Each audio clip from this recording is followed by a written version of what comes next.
Yeah, you can turn me back down. Shit, I'm good. Yeah, I'm good right there, yo. Yeah, them real niggas can't relate. Yeah, them real niggas can't relate, man. Carolina, stand up. Yeah. Hey, baby, tell me, have you ever seen a nigga chase his dreams? Leaving everything he loved behind to make the screen, kiss his mama on the cheek. Hey, let me get this stuff posted right quick. We gonna get to we gonna chop it up for a second. We're gonna get straight to the breakdown. The boy be thinking when he dreaming. And he don't pay no mind to them niggas that's disagreeing, saying, nigga, is you crazy? The same ones that talking be the same ones not doing shit. Hey, nigga, is you lazy? Or is you scared to follow dreams? I know you gotta have one. The opportunities be in your face, you gotta grab one, nigga. But while you bullshitting, I be wood gripping, getting wealthy. On the road to riches, God help me. I holler at y'all niggas when I see you. Wouldn't wanna be you cause you feel what I don't. See, this here's what I want, so I'ma get it poppin'. I'm rockin' despite the obstacles. Look, my nigga, what you call impossible is possible. Hey, tell my niggas keep their heads up. We made it. Hey, what's good? Just got this shit posted in Discord. I ain't gonna lie. That nigga Braun won another chip, bro. That nigga Braun won another chip, man. That's just kind of crazy. It's not that crazy, though. At the low key, I told y'all already. I told y'all what I thought. I said, or what I really do on the low. It was there. Some people just didn't want to see it. Is that Braun just wanted to be the first person to get that in-season tournament championship because it's the first one. If it was the second one, probably wouldn't care that much, but it's the first one, right? And the way as to which things have transpired, it seems like it's going to be some shit that's going to stick around. So it may not have that much weight right now, but in time, that shit may have some weight because teams are going to be like, oh shit, we could actually compete for this. Like, and in reality too as well, like, playing those games that's to get into the play-in is not really gonna hurt you, right? Them games, or not to the play-in, the fucking in-season tournament. I keep mixing shits up all the time, but it's not really gonna hurt you, you know? So when you think of it like that, like you got like what, 5 games as to which is still part of the regular season. Why not play 5 games a little harder just to give ourselves the chance to win 500,000 or 250,000, 100,000, 50,000, whatever the shit's be like, right? Whatever the little shit is, right? So like, why not try, you know? And so you may be like, oh, that's some bullshit incentive. That's what some people were saying before, but when you really think about it, it's really like that amount of money, like playing for 500. You put cheese on the line for anything, anybody gonna play for a lot of shit. So when it comes down to that, I was like, okay, Braun gonna really lock in and actually play the shit like a playoff series. You know what I'm saying? And game plans and all that other shit. So how much injury prevention work do you do? Gee, I ain't gonna lie, like everything I do damn near is like injury prevention in a sense, to an extent, right? So like, if I just think about the routine, especially like doing what I'm doing right now, like I told y'all the new phase I'm adding into this jump program, right? And so when I think of that, it's like, this is more oriented essentially to preventing injury because it's targeting things like mobility, right? Strength through ranges and stuff like that, stability, right? This phase is more oriented to essentially the things that deal with the most common injuries, right?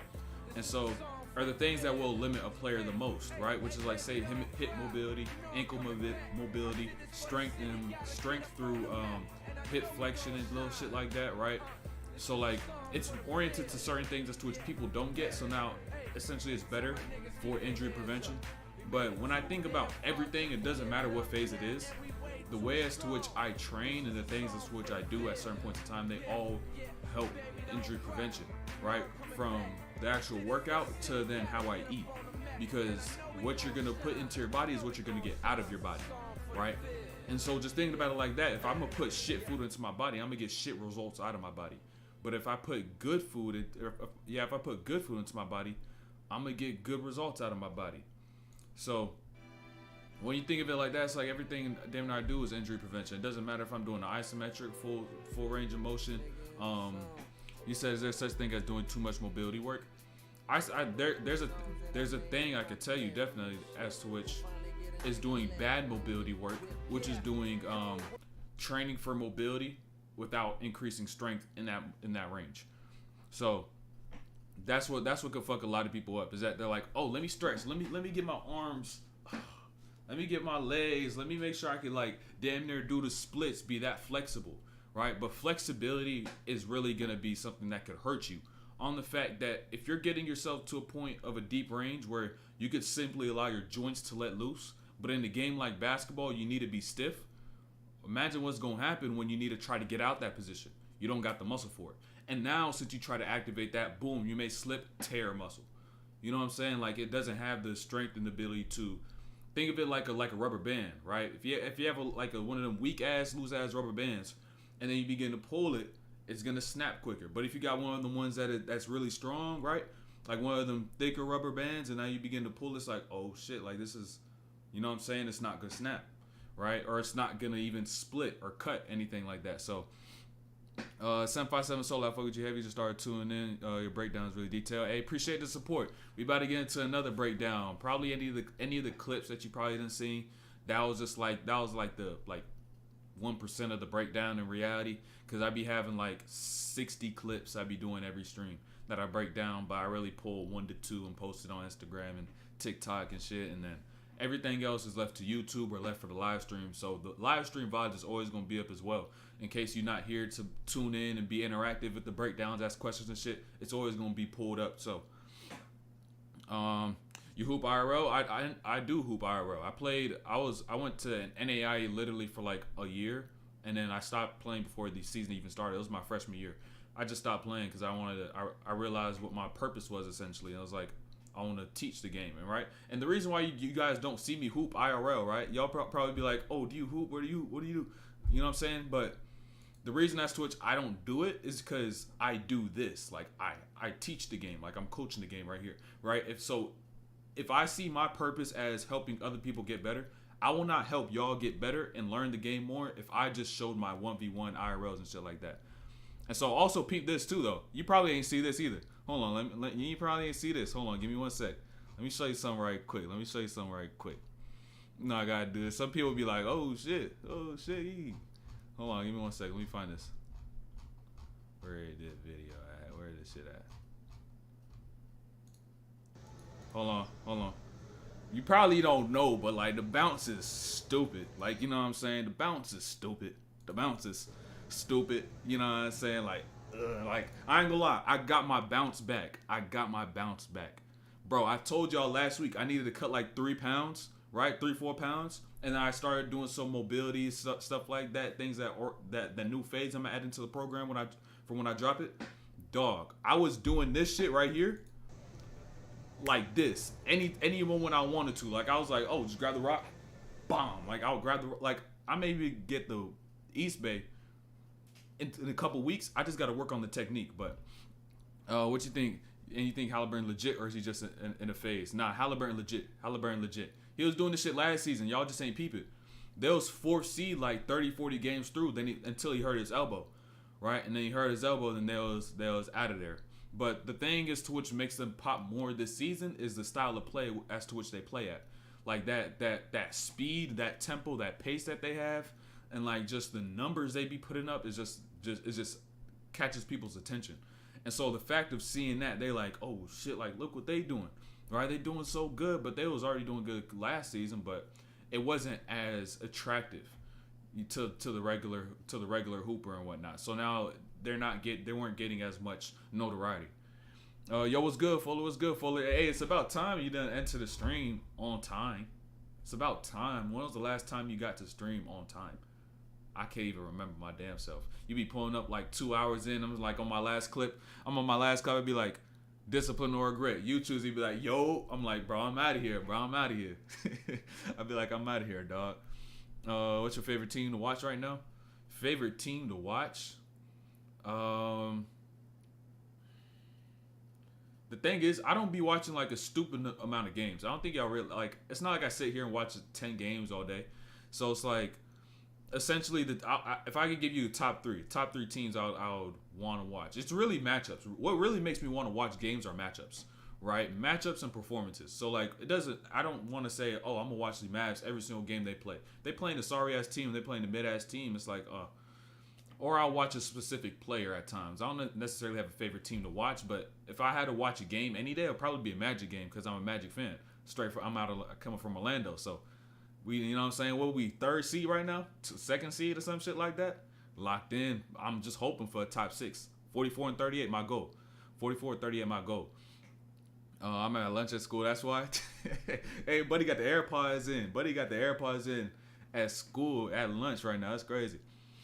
The real ones, the real ones. Now that Pat was peeping Haliburton way back, bro. I don't think y'all realize I was peeping Haliburton, bro. You can literally search Pat Diawar on YouTube, Tyrese Haliburton. You'll see a video made maybe 7 months ago, right? I did a video where he had like 20 assists. I analyzed like every single one of the motherfuckers or some shit like that. Like I may have had 1 or 2. I have like 3 Cam Thomas videos I was from a while ago as well. But y'all don't be peeping like that. That whole grind, that whole stint I had. I was 4 months straight dropping videos every single day. I was watching a new game, making a new video, posting 2 new clips every single day. I was locked in. Mike said facts. Yeah, indeed. It really comes down to matchups, comes down to players, and if a team is hot as well. Like if a team is just streaking, I'm like, bro, I got to see what's going on. You know what I'm saying? What we getting into today? Lakers Pacers game. I'm about to show the shit the Lakers was doing to dominate that Pacers game. And even though they won by like what 14, then throughout the game it was like 5 points, 7 points, like the gap, maybe like 4 points at times. Like the Lakers dominated that game. Right, and it's not like it was a blowout dominant game, but like it was just you could feel the game. And it's like, oh, they're only up 6, but they're literally controlling the pace. Like they're getting the stops, but the only thing that really kept the Pacers in the game were free throws. So I'm about to I got a whole bunch of clips. Some of them are oriented to a concept. Others are just straight gems. So it's like, depends how I'm feeling. Devin at SGA. We about to get started super soon too. Maybe in the next like 10-15 minutes, because I got 10.5 minutes of clips. And if you peep the past breakdowns, you know these should be going for a long time. Sometimes I be having to elaborate on certain concepts, so you know I got to get started early. You said Devin or SGA. It's tough. You know the tough thing about it is that Book has been hurt. So like we see SGA do what he's doing day in and day out, but then like we see Book come in not day in and day out, but day in and then maybe 3 days later, day in, out. You know what I'm saying? Like it's not like he's doing his thing consistently. So like we have something to really base his game and his skill level on right now. Right? That's the tough thing about it. But Book, like if you look at the numbers in terms of the games that he's played, like, Buddy's averaging like 8.5 assists, 28 points or some shit, 5 rebounds. It's like, damn. But at the same time, they're missing Brad Beal, so he's playing and then he's trying to, you know what I'm saying, fill up that stats, fill up those numbers as to which they don't have Brad Beal for. And I don't know what the fuck is going on with Brad Beal. I don't know what the fuck hurt his back, but that shit's bad. You know what I'm saying? You don't want to fuck with 2 things, your knees and your back. Yeah, actually, as a matter of fact, I'm going to throw one more thing in there. A lot of y'all think, oh, knees and back. Hips. If you fuck up your hips, I know you have like your ACL, your meniscus, and the little ligaments in your knee, but the hips, that's where your leg starts. That's where your leg actually starts. That's the whole mobility in terms of a lot of shit you do in basketball. Anything you want to do in basketball, you need your hips, right? Of course, you need your knees as well, but like if you don't have the proper hip strength, mobility, and shit like that, that wear and tear is gonna be a motherfucker. Right, and now like that your proneness to injury, because what's gonna happen at your hips is gonna now affect your knees. It's gonna affect how you load. So now you may think, damn, my knees hurt, right? But little do you realize you're landing knee dominant and you're not landing hip dominant, right? Because you don't know how to properly load through the hip, right? Be able to use your hip extensors and your flexors at certain points in time. So now you put in everything onto your knee, but you don't even realize, oh shit, it's not even my knees, it's my hip. It's my hips, as a matter of fact. I don't know how to land. I don't know how to properly load. I don't have good, like I said, like hip flexors, and then your hip extensor muscles. Which your hip extensor muscles are just your hamstring and your glute, which a lot of people don't work on as basketball players. Y'all don't really think about, let me work out my glutes. Let me work out my hamstrings. If you do, you probably may do some RDLs with bad form, so you're not really stimulating your hamstrings. And then even for glutes, I'm gonna go squat, but you don't really know how to activate all those muscles to use it when you need it. And so now when you're gonna go land and you're trying to go or enter that concentric phase where you're now getting back up, you don't know how to really activate those muscles. So like That's why I love to do things like isometrics, but that's a little stint right there. But yeah, though, people be forgetting about that. Can you have an option to be a member like sub on Twitch? Would you say, little Florida boy? Chill out with that. And yes, you can, Z. You can have a membership. And by the way, membership on my memberships, I was thinking about it too, right?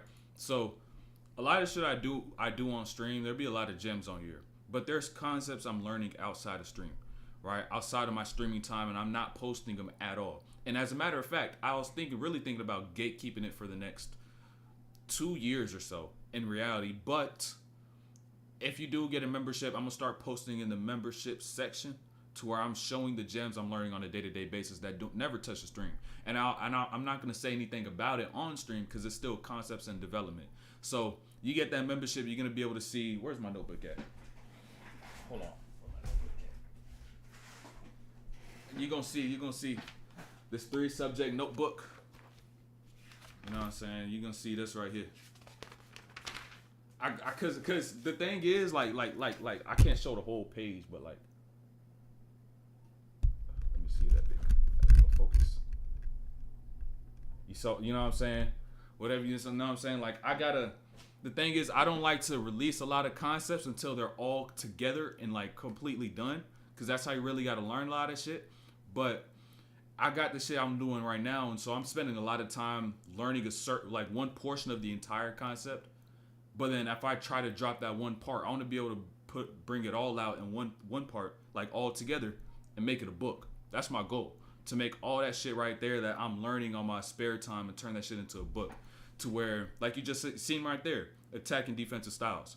I'm gonna learn how to I'm gonna learn how to differentiate a whole bunch of defensive styles to where y'all know as an offensive player how to attack a certain style of defense. Right, so once you learn how to attack that certain style of defense, you'll learn how to develop a bag for certain defenders, right?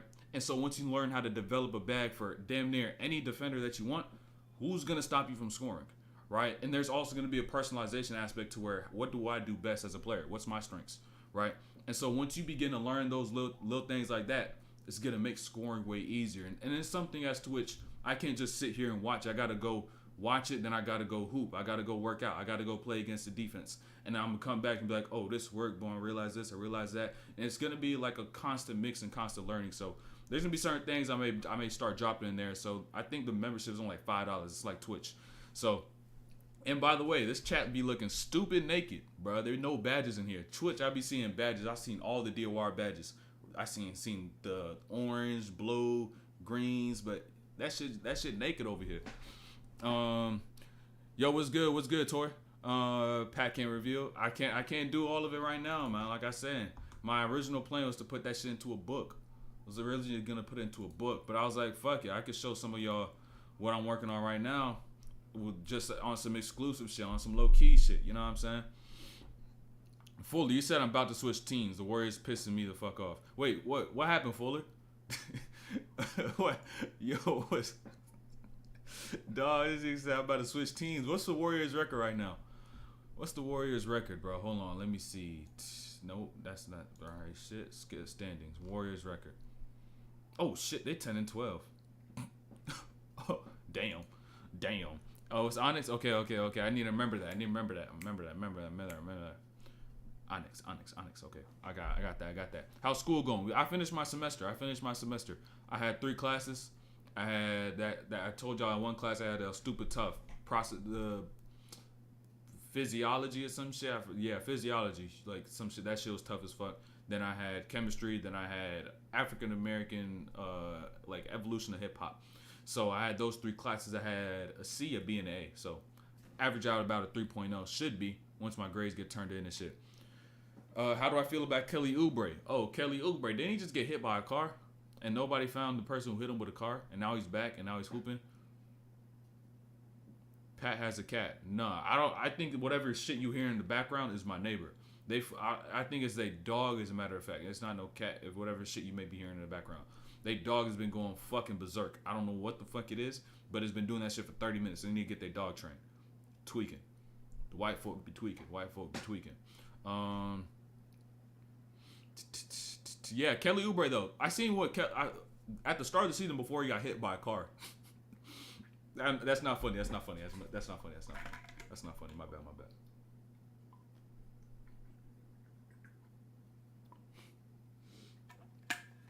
My bad. It's not funny. That's not funny. It's not funny. That's not funny. All right, bro. I can't say that shit.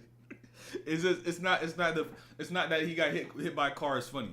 It's just saying that shit in a sentence. Like before he got hit by a car, he was averaging 20. My bad, bro. But it's not funny. That ass. I'm being serious though.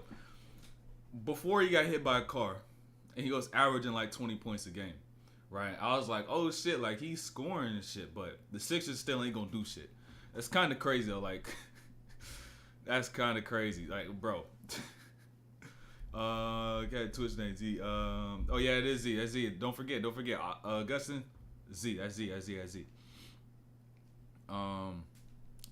He got hit by a car and went home. Okay, bro. You know what? Like who was it? Who the fuck did it? I ain't find the person who fucking hit him with the car. They just drove off. They ain't catch no license plate, no nothing. It's kind of crazy to me. Why the fuck I'm about to play? I think there's some shit I missed. I skipped over. Oh no, I didn't skip over that. That's what he was saying. Why the fuck I'm about to play hockey in gym? About to play hockey? But guess what? Hey, 10 more days, bro. Can y'all guess? 10 more days. 10 more days. 10 more days. Y'all understand that, right? Y'all see this? Y'all see all the calluses on my hand though, right? Y'all gotta understand. You see all these fucking calluses. Them shits is from Duncan. That's from Duncan. All of these motherfuckers right here. Alright, this may be lifting. No, this is Duncan. This is Duncan. This is from lifting. But all these shits right here, this is from Duncan. This is from Duncan. This is from Duncan. This is from Duncan. So choose wisely, you know what I'm saying? Choose the battles y'all want to fight when it comes down to dunking. Y'all don't realize how sharp the rim be, right? Especially if you're in the gym and your hands is kind of dry. Say it's cold out or some shit. You get into a gym, start doing your thing, you got a good little touch, but your hands is kind of dry. Get on that rim, it's like, oh shit, my shit is dry a little bit. I look down my hands, shit start getting ashy and shit. But that should be tough though. What's holding the Sixers back though? Another star. Another like real star, I believe, and also like I think that nigga MB be like the Celtics be just shutting that motherfucker down. They be shutting him down every year, bro. Like I just see Sixers Celtics, and I just know they're not gonna win.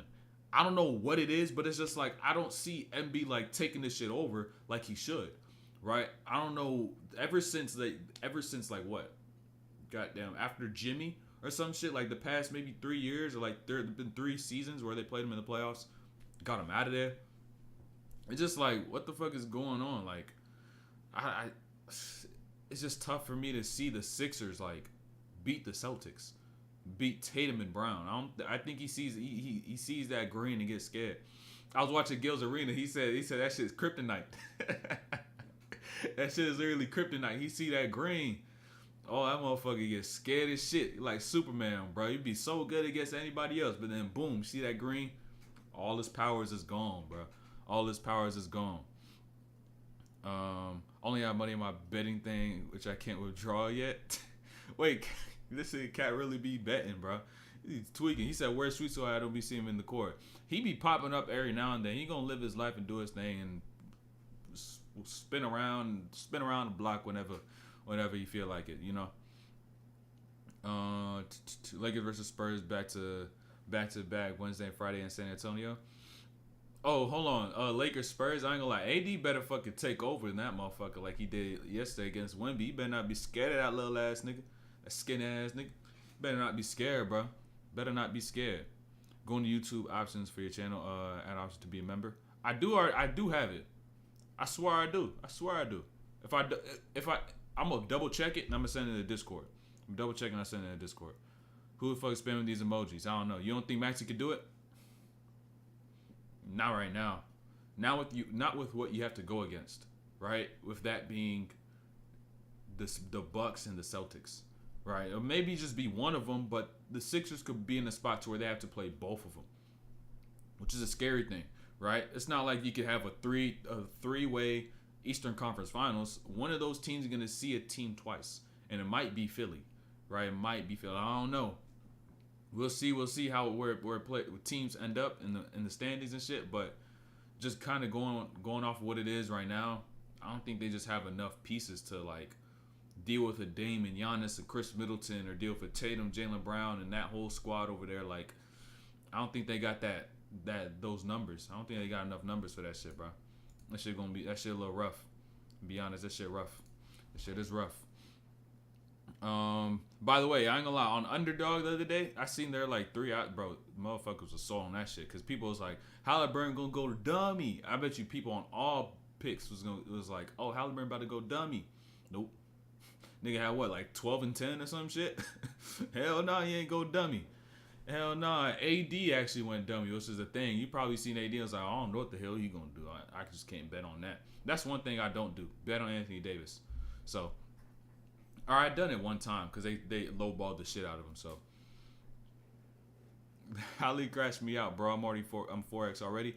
Would you start off with like $3 and you had 12 type shit, or would like you start off at 5, you had 20? Because I ain't gonna lie, that $20 still can't fill up a tank of gas. See y'all later. Oh, Z slid out. What y'all thoughts on this whole Prime Harden, Prime Dame debate? I think it's a no-brainer that Harden is a choice, but to each their own, to each his own.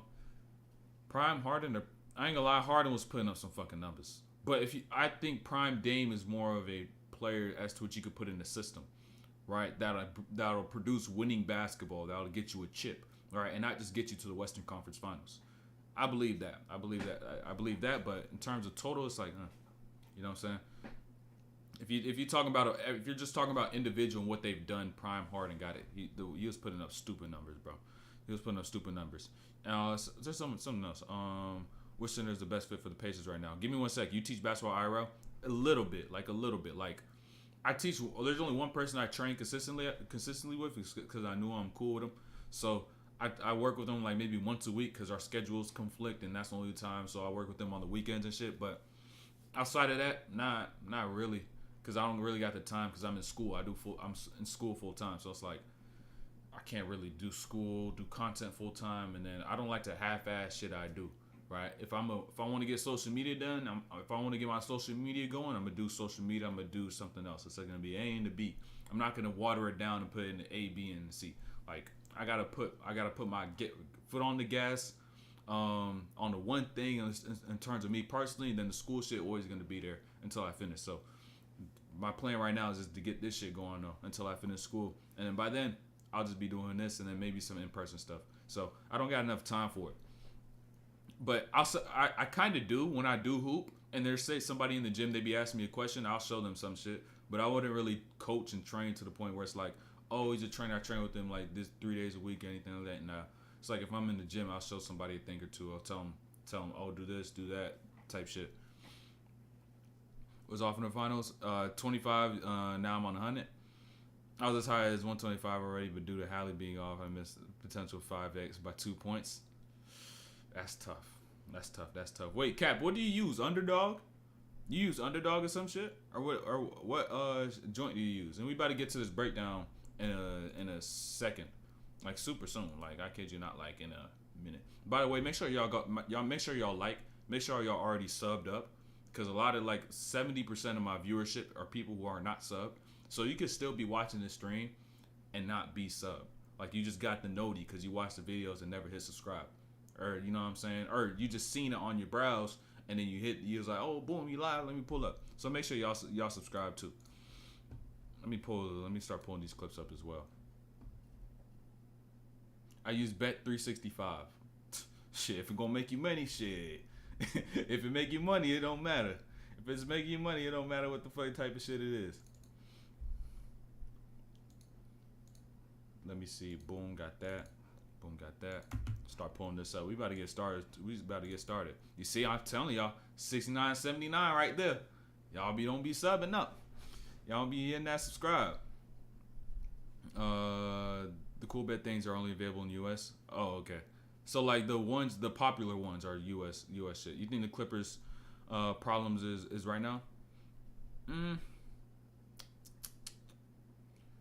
I don't believe. The thing is, it's like you made this move to become a championship contender, but I don't see them beating the Nuggets.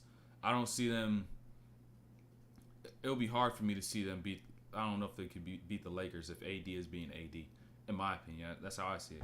Like I don't all that. There's not enough basketball, bro. In my opinion, it's not enough basketball. You got firepower, but Lakers will be a tough matchup for them. Especially if they get Levine. If they grab Levine, that's gonna be tough. But at the same time, the Lakers will also probably end up losing Austin Reaves trying to get Levine. So you saw what I sent the vid. Yeah, on Discord. I responded. I responded to you in the Discord. Your film. I responded, bro. I said, since you're young, you like what, 14 or some shit, right? And so he was saying you got to get better at moving, but I was just saying that when you're young, you haven't been in basketball movement for long, and the more exposure you put yourself into and your body into, the better you're gonna be in terms of like basketball all around, right? In terms of like your movement and your ability to do certain moves. So it's just about your exposure to the game. So that means you just gotta play individual, play games. Also be aware of the type of shit that you're doing, and don't just let shit just be as it is, or like kind of question yourself and like if you made a wrong decision, oh, why was this wrong? What ended up happening here? Or if you did something good, be like, oh, what did I notice when I did this? And then you could positively reinforce the good shit, and then negatively reinforce the bad stuff. So negative reinforcement is just seeing as, oh, I did this, or I got to stop doing this and start doing that. Positive is, oh, I did this good, I got to keep on doing this, right? So just it's as simple as that when it comes down to it. And the more as to what you learn in the game, like that level of thinking and knowledge that you have will kind of continuously expand, and your thought will get deeper, and your ability to analyze and self-assess will get even better. Clippers are a problem. A problem as in they need a solution, or a problem to other teams because they could beat them. I ain't gonna lie, when you talk about the Clippers squad, I be thinking like, which type of problem are they really? Let me fix this on-screen chat as well. Boom, that shows off the screen. I think they need a better big man for it, bro. You can't get anything better because you stacked up your whole squad with wings and guards. Like that's where all your best pieces are: Harden, Westbrook, PG, Kawhi. Now, what are you gonna do now to get a better big? Like you can't get so stingy to the point where it's like, oh, I'm gonna try to get everything. I'm gonna try to get a top tier point guard, shooting guards, small forward, power forward, and center. Like you can't. You got to give up one of those if you want to get that, right? So like, I think that move, in my opinion, I didn't like the Harden move, but you got to do what you got to do. Do what you got to do, man. They bench got depth, but they need a big. Their bench depth is still in the backcourt, and still, you know what I'm saying? It's still wings. Like you have Bones, you have Powell. That's the two players off the bench, and Bones not even getting no burn. You're not even getting no burn, so it's like fuck. You don't like Bones is at that point. It's like we got all this talent just sitting there doing nothing. So like at this point, they really just got to work with what the fuck they got. They got to work with what they got, unless they could do some crazy shit to where they get like Vooch or some shit. But I highly fucking doubt it. You would have to probably trade Bones, but I don't even think they'll want Bones in return. But that's the only shit I could possibly think of. Like, oh, get a better big. That's all I can really think. I haven't watched the Clippers in a little minute. Haven't seen AD. Haven't seen ad events on your channel for months now. You said an AD vid, Cap? You're gonna break down some next chapter soon? I'm gonna try it. It takes time. If I do it, I gotta watch the video, and also need to catch up on like who the fuck they be playing with, because they be switching up a whole bunch of players. And last time I watched, like they probably done brought a whole new influx of players that just hoop on their channel and shit like that. So like that's another thing. That's another thing about it. So why you think they don't play Bones more? You got Harden, right? So like you take PG and Kawhi off the floor. Now it's like, oh shit, like we're gonna give the ball to Harden. Harden needs to get the ball. He needs to do his thing. And you put Bones next to Harden and then next to Norman Powell. It's like that's a bad lineup. Right, so it's like, oh, why are we gonna? Harden's so ball dominant, and if any one of those players are off the floor, then you gotta overemphasize the amount of touches as to which the players on the floor do get. Now that just somebody is off the floor, And so Bones is a player who needs the ball as well to be able to do his thing and work his magic. But you got players who are like, oh, he's better than him. Now he needs to get the ball. It's hierarchy is priority. So when it comes down to that, it's like, ah, shit, it's tough.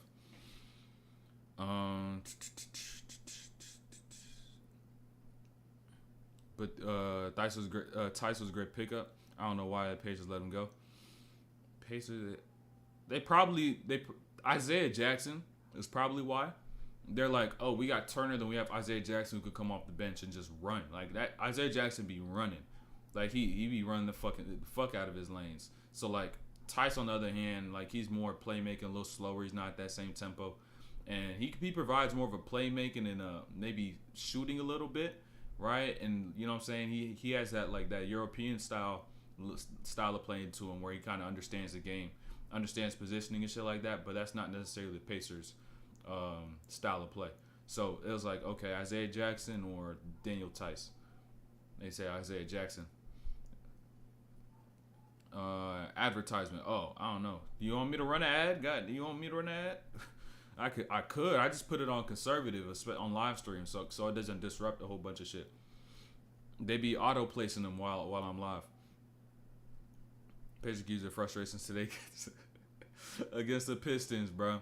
Against the Pistons. You know the Wizards, Spurs, and Pistons are all, I believe, 0 or 1-48 in their last like 49 combined games, and the one win that occurred was when the Wizards beat the Pistons. That's a fact. It is a fact. You could go you could go check yourself. They all on like fucking 18, 15 game losing streaks and shit. Like it's bad. Like, and like I said, only time they won a game was when the Wizards played the Pistons, and their two teams are in it, so the team had to win. The team literally had to win, bro. So it's like them teams just sorry as shit. The Lakers loses. No way the Lakers let Wemby go to LA get a win. Get him. No way you let him get a win and go off. Like fuck no way. He said, yeah, got my money on it. I just saw best team in the NBA to you right now. Right now, the best team in the NBA. I'll still go with the Denver Nuggets. I'll still go because the thing is, like, even if I don't give a fuck if they hurt, they already know how to do anything they need to do to win. So if the playoffs started right now, nobody's gonna beat Denver. They already know what they need to do to click. You know what I'm saying? So like other teams, they still they're finding their groove, and even though they may have a winning streak or anything like something like that, like that consistency that Denver still got that shit. It's like, oh, we gotta play hard right now. Let's go. You know what I'm saying? So it's like, Nuggets overrated at this point. It's not that they're not overrated. They're just the best team. They're the best team. Like when you got Murray healthy, Jokic healthy, Porter, Gordon, and whatnot, you got them healthy. It's like, no, there's not a team that's able to play at the level they play at and as consistent as they do, right? You see Milwaukee talented, but inconsistent. I think Adrian Griffin needs to do a little things and switch up the offense. Like I was saying, if you've seen the Bucks breakdown I did, I think they overcomplicate a lot of shit. Like their attacks are just not strategic at all times. And this costs possessions to where it's like, oh, damn, we lost by how much? 6? And we spent 5 possessions doing bullshit.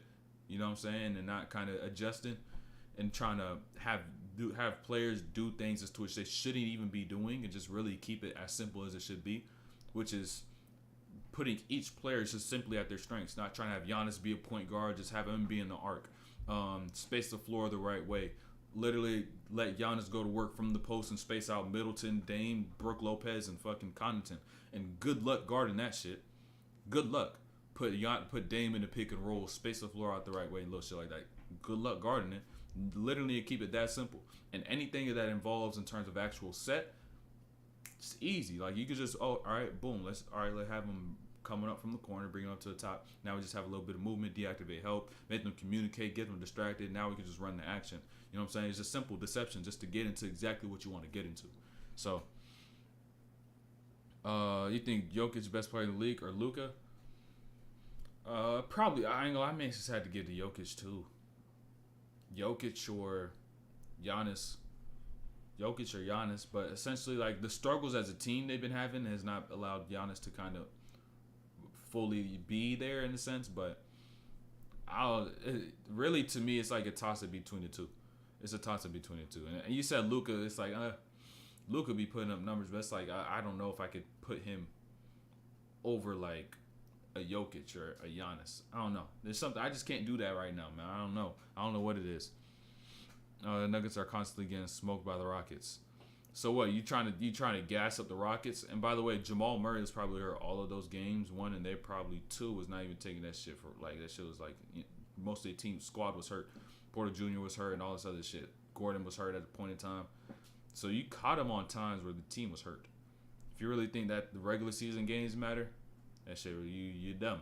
You're dumb. We need to get to this breakdown too though. We need to get to this breakdown.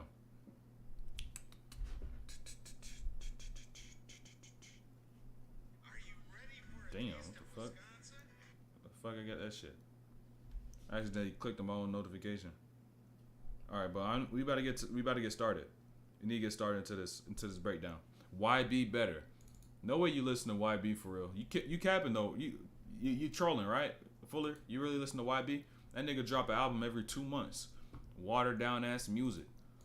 Shit remind me of the fucking Nile River. That shit watered down in the motherfucker, bro. Same sound every single album, same lyrics, same bars, same fucking just different beat. Same everything, just different beat. Same cadence, same sound, everything different beat every time, bro. I couldn't do it, bro. I'm sorry, I couldn't do it. Couldn't do it.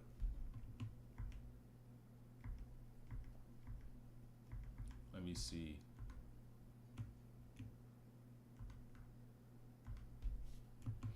Boom. Hold on, give me 1 second. I'm gonna get to you on Murray right quick. In a second.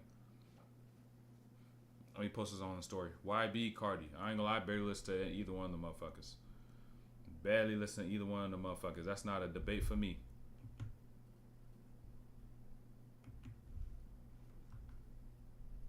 Let me get this posted right quick. Hold on.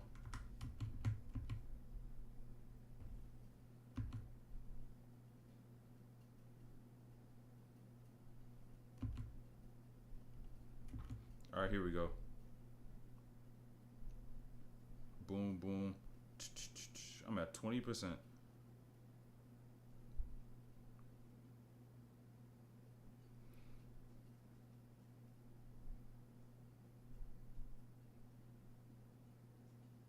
Hold on. Boom, boom, boom, boom, boom. Boom, boom, boom.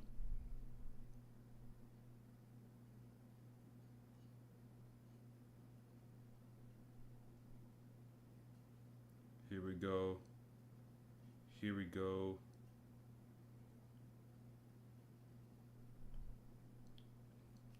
Now I just need to do this. Boom, boom, boom, boom, boom, boom, boom, boom, boom, boom, boom.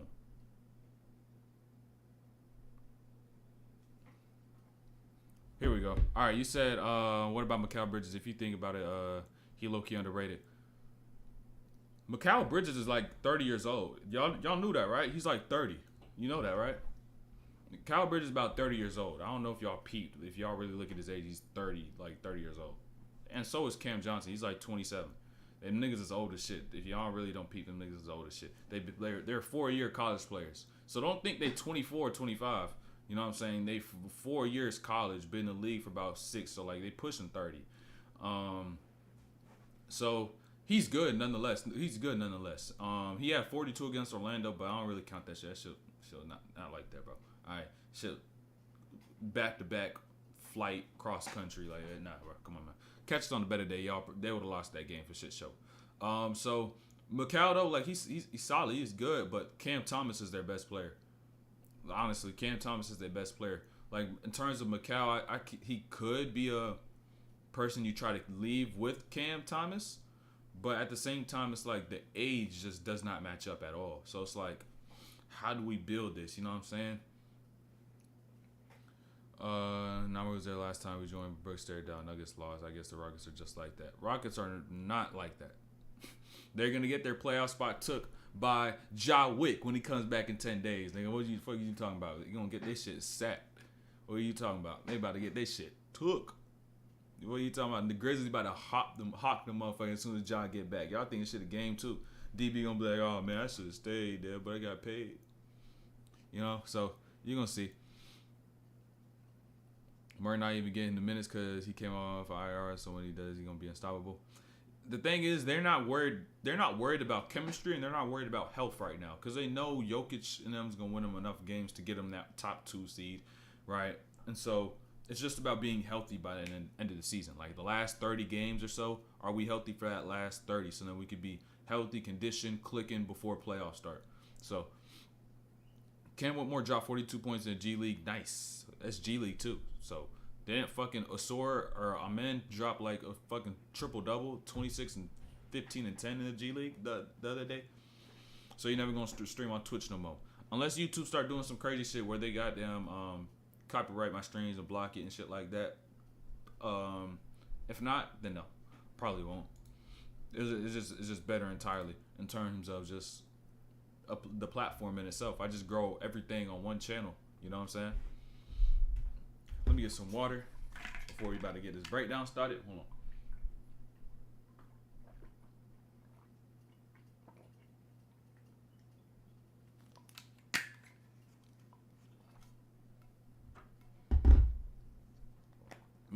Let me pull this up. Boom.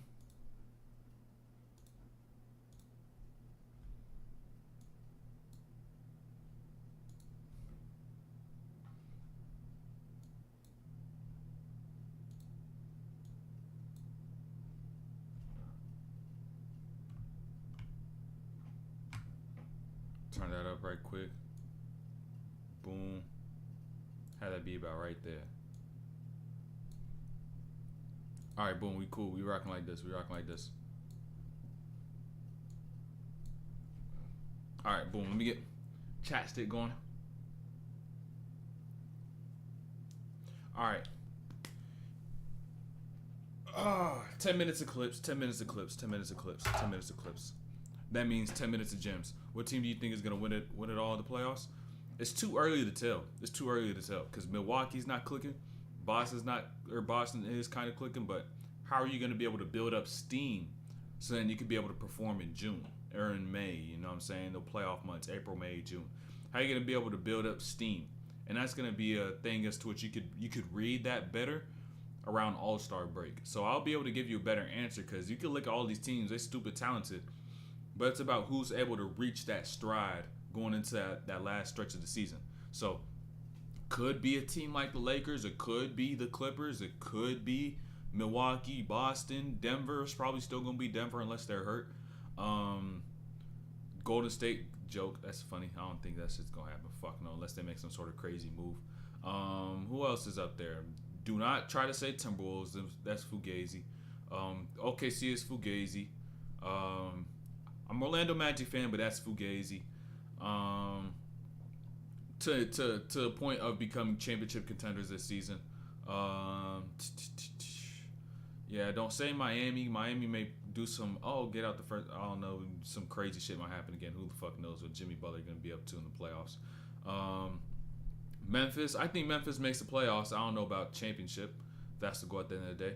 I think Dallas is going to be a little more comp than some teams think time come playoffs. I'm not saying they're going to get super far, but they're going to put up a really good fight.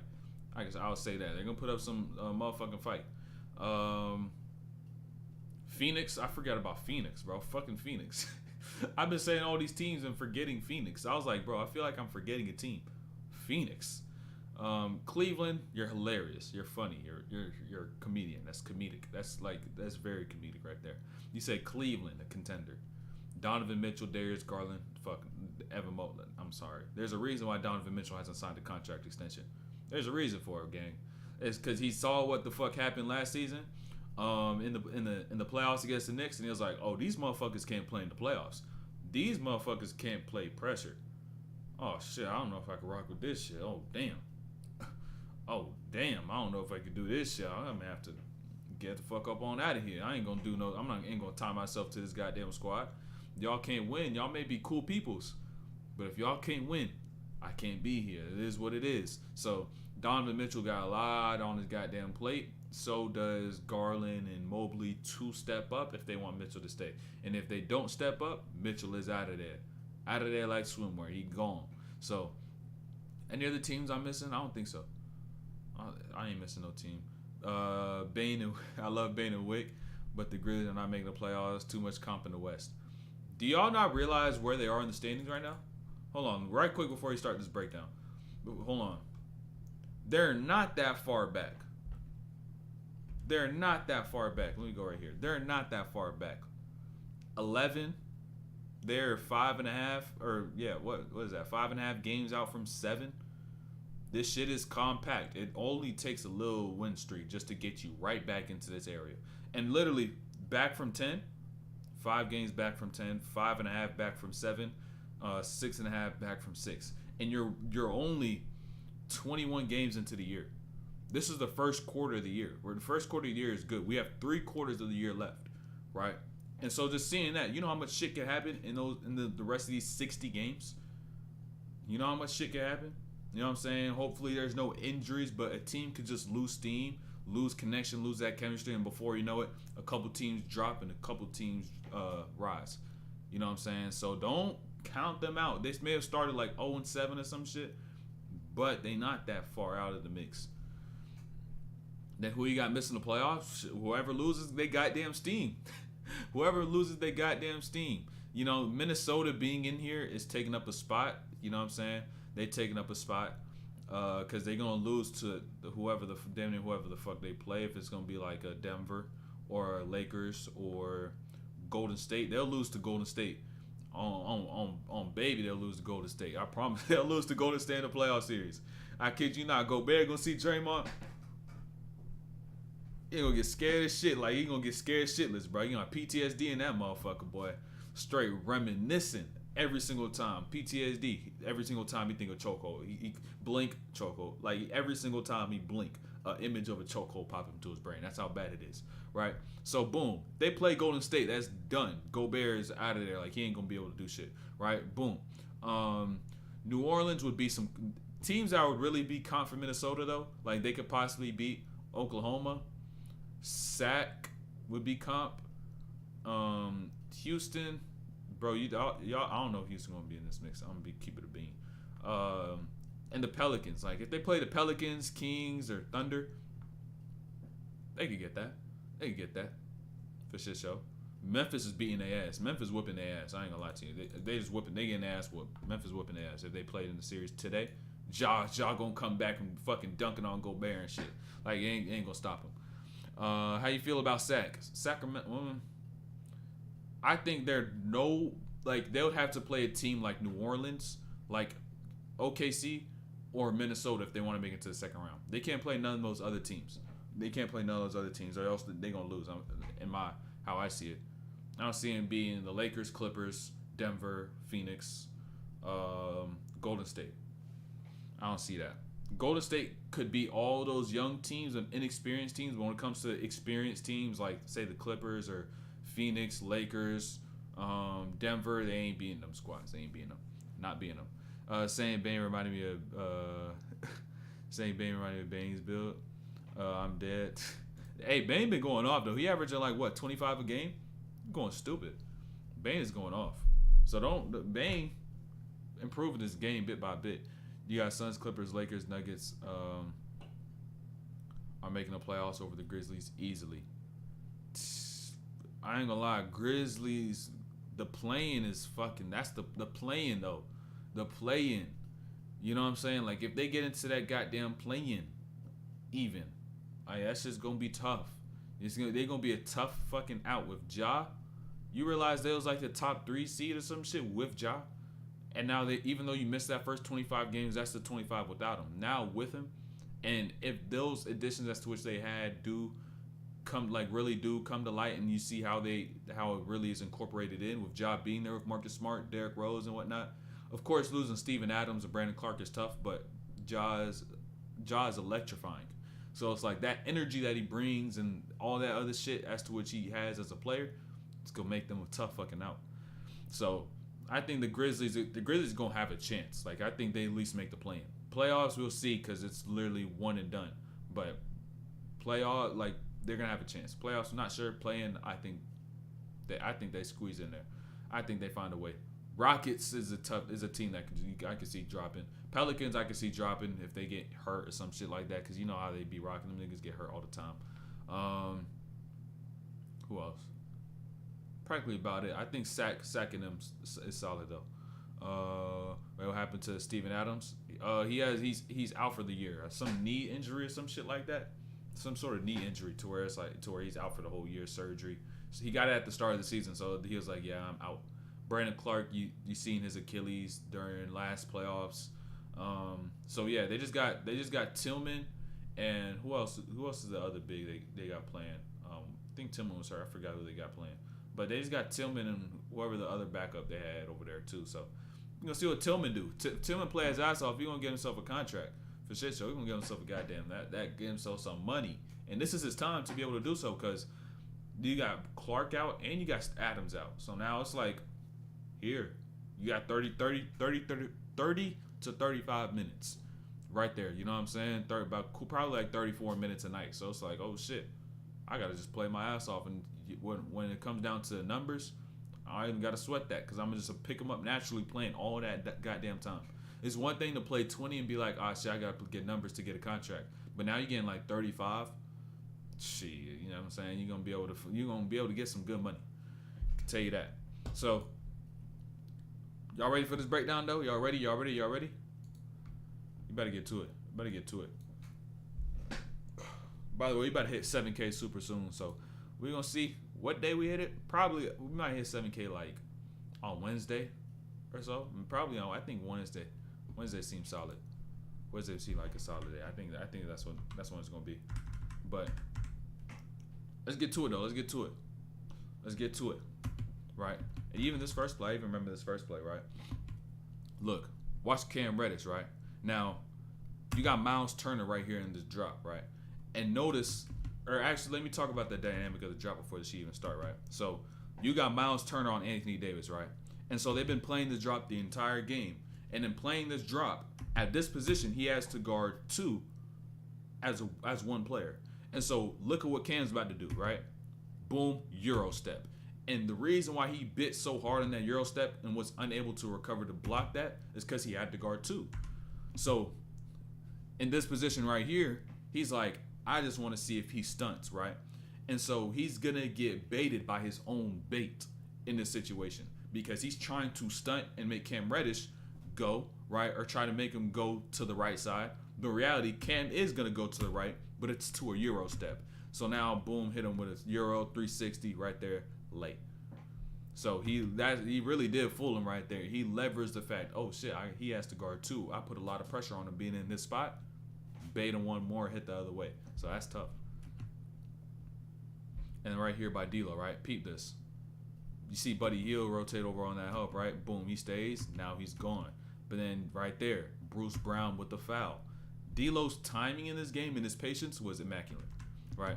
It was immaculate. I ain't gonna lie. Pick and rolls, downhill, a lot of stuff. It was really good, right? And this is something that's what you're gonna see not just D'Lo do, but everybody in this game do. It's gonna be a concept as to which y'all really need to integrate yourselves as hoopers, right? I guarantee you this is gonna work because this is defensive habits, right? This is shit that defenders do, and they really can't stop it because they're making a certain read for them to go back and do something else. Like they're gonna get fooled a lot, right? You're gonna notice exactly what I'm talking about as we go on.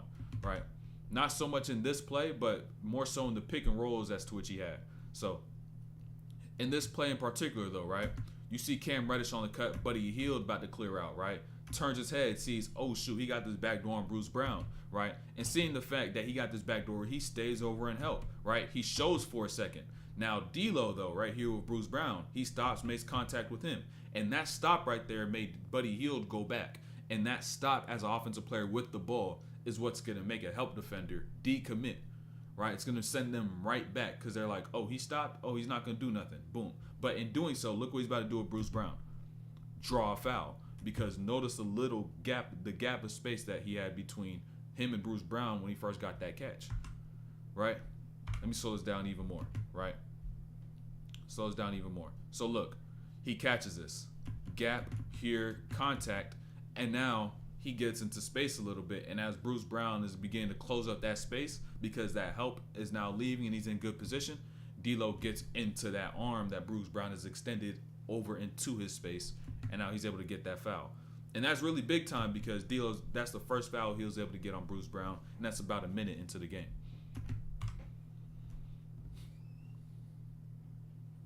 Now Pete Brown on this weak side.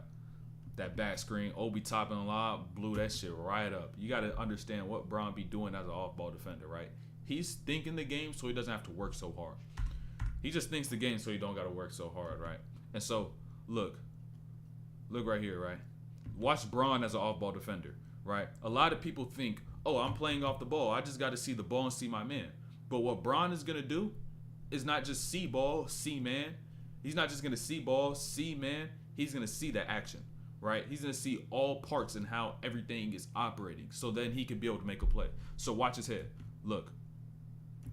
Watch his Haliburton. Oh, they got this going on. He's turning. He recognizes the back screen's happening before the back screen is even there. Now it gets there, and instead of just getting hit by the back screen and having no person to tag, right, he spins right off of it. So now he could get into his stride and now blow up this lob pass to Obi Toppin.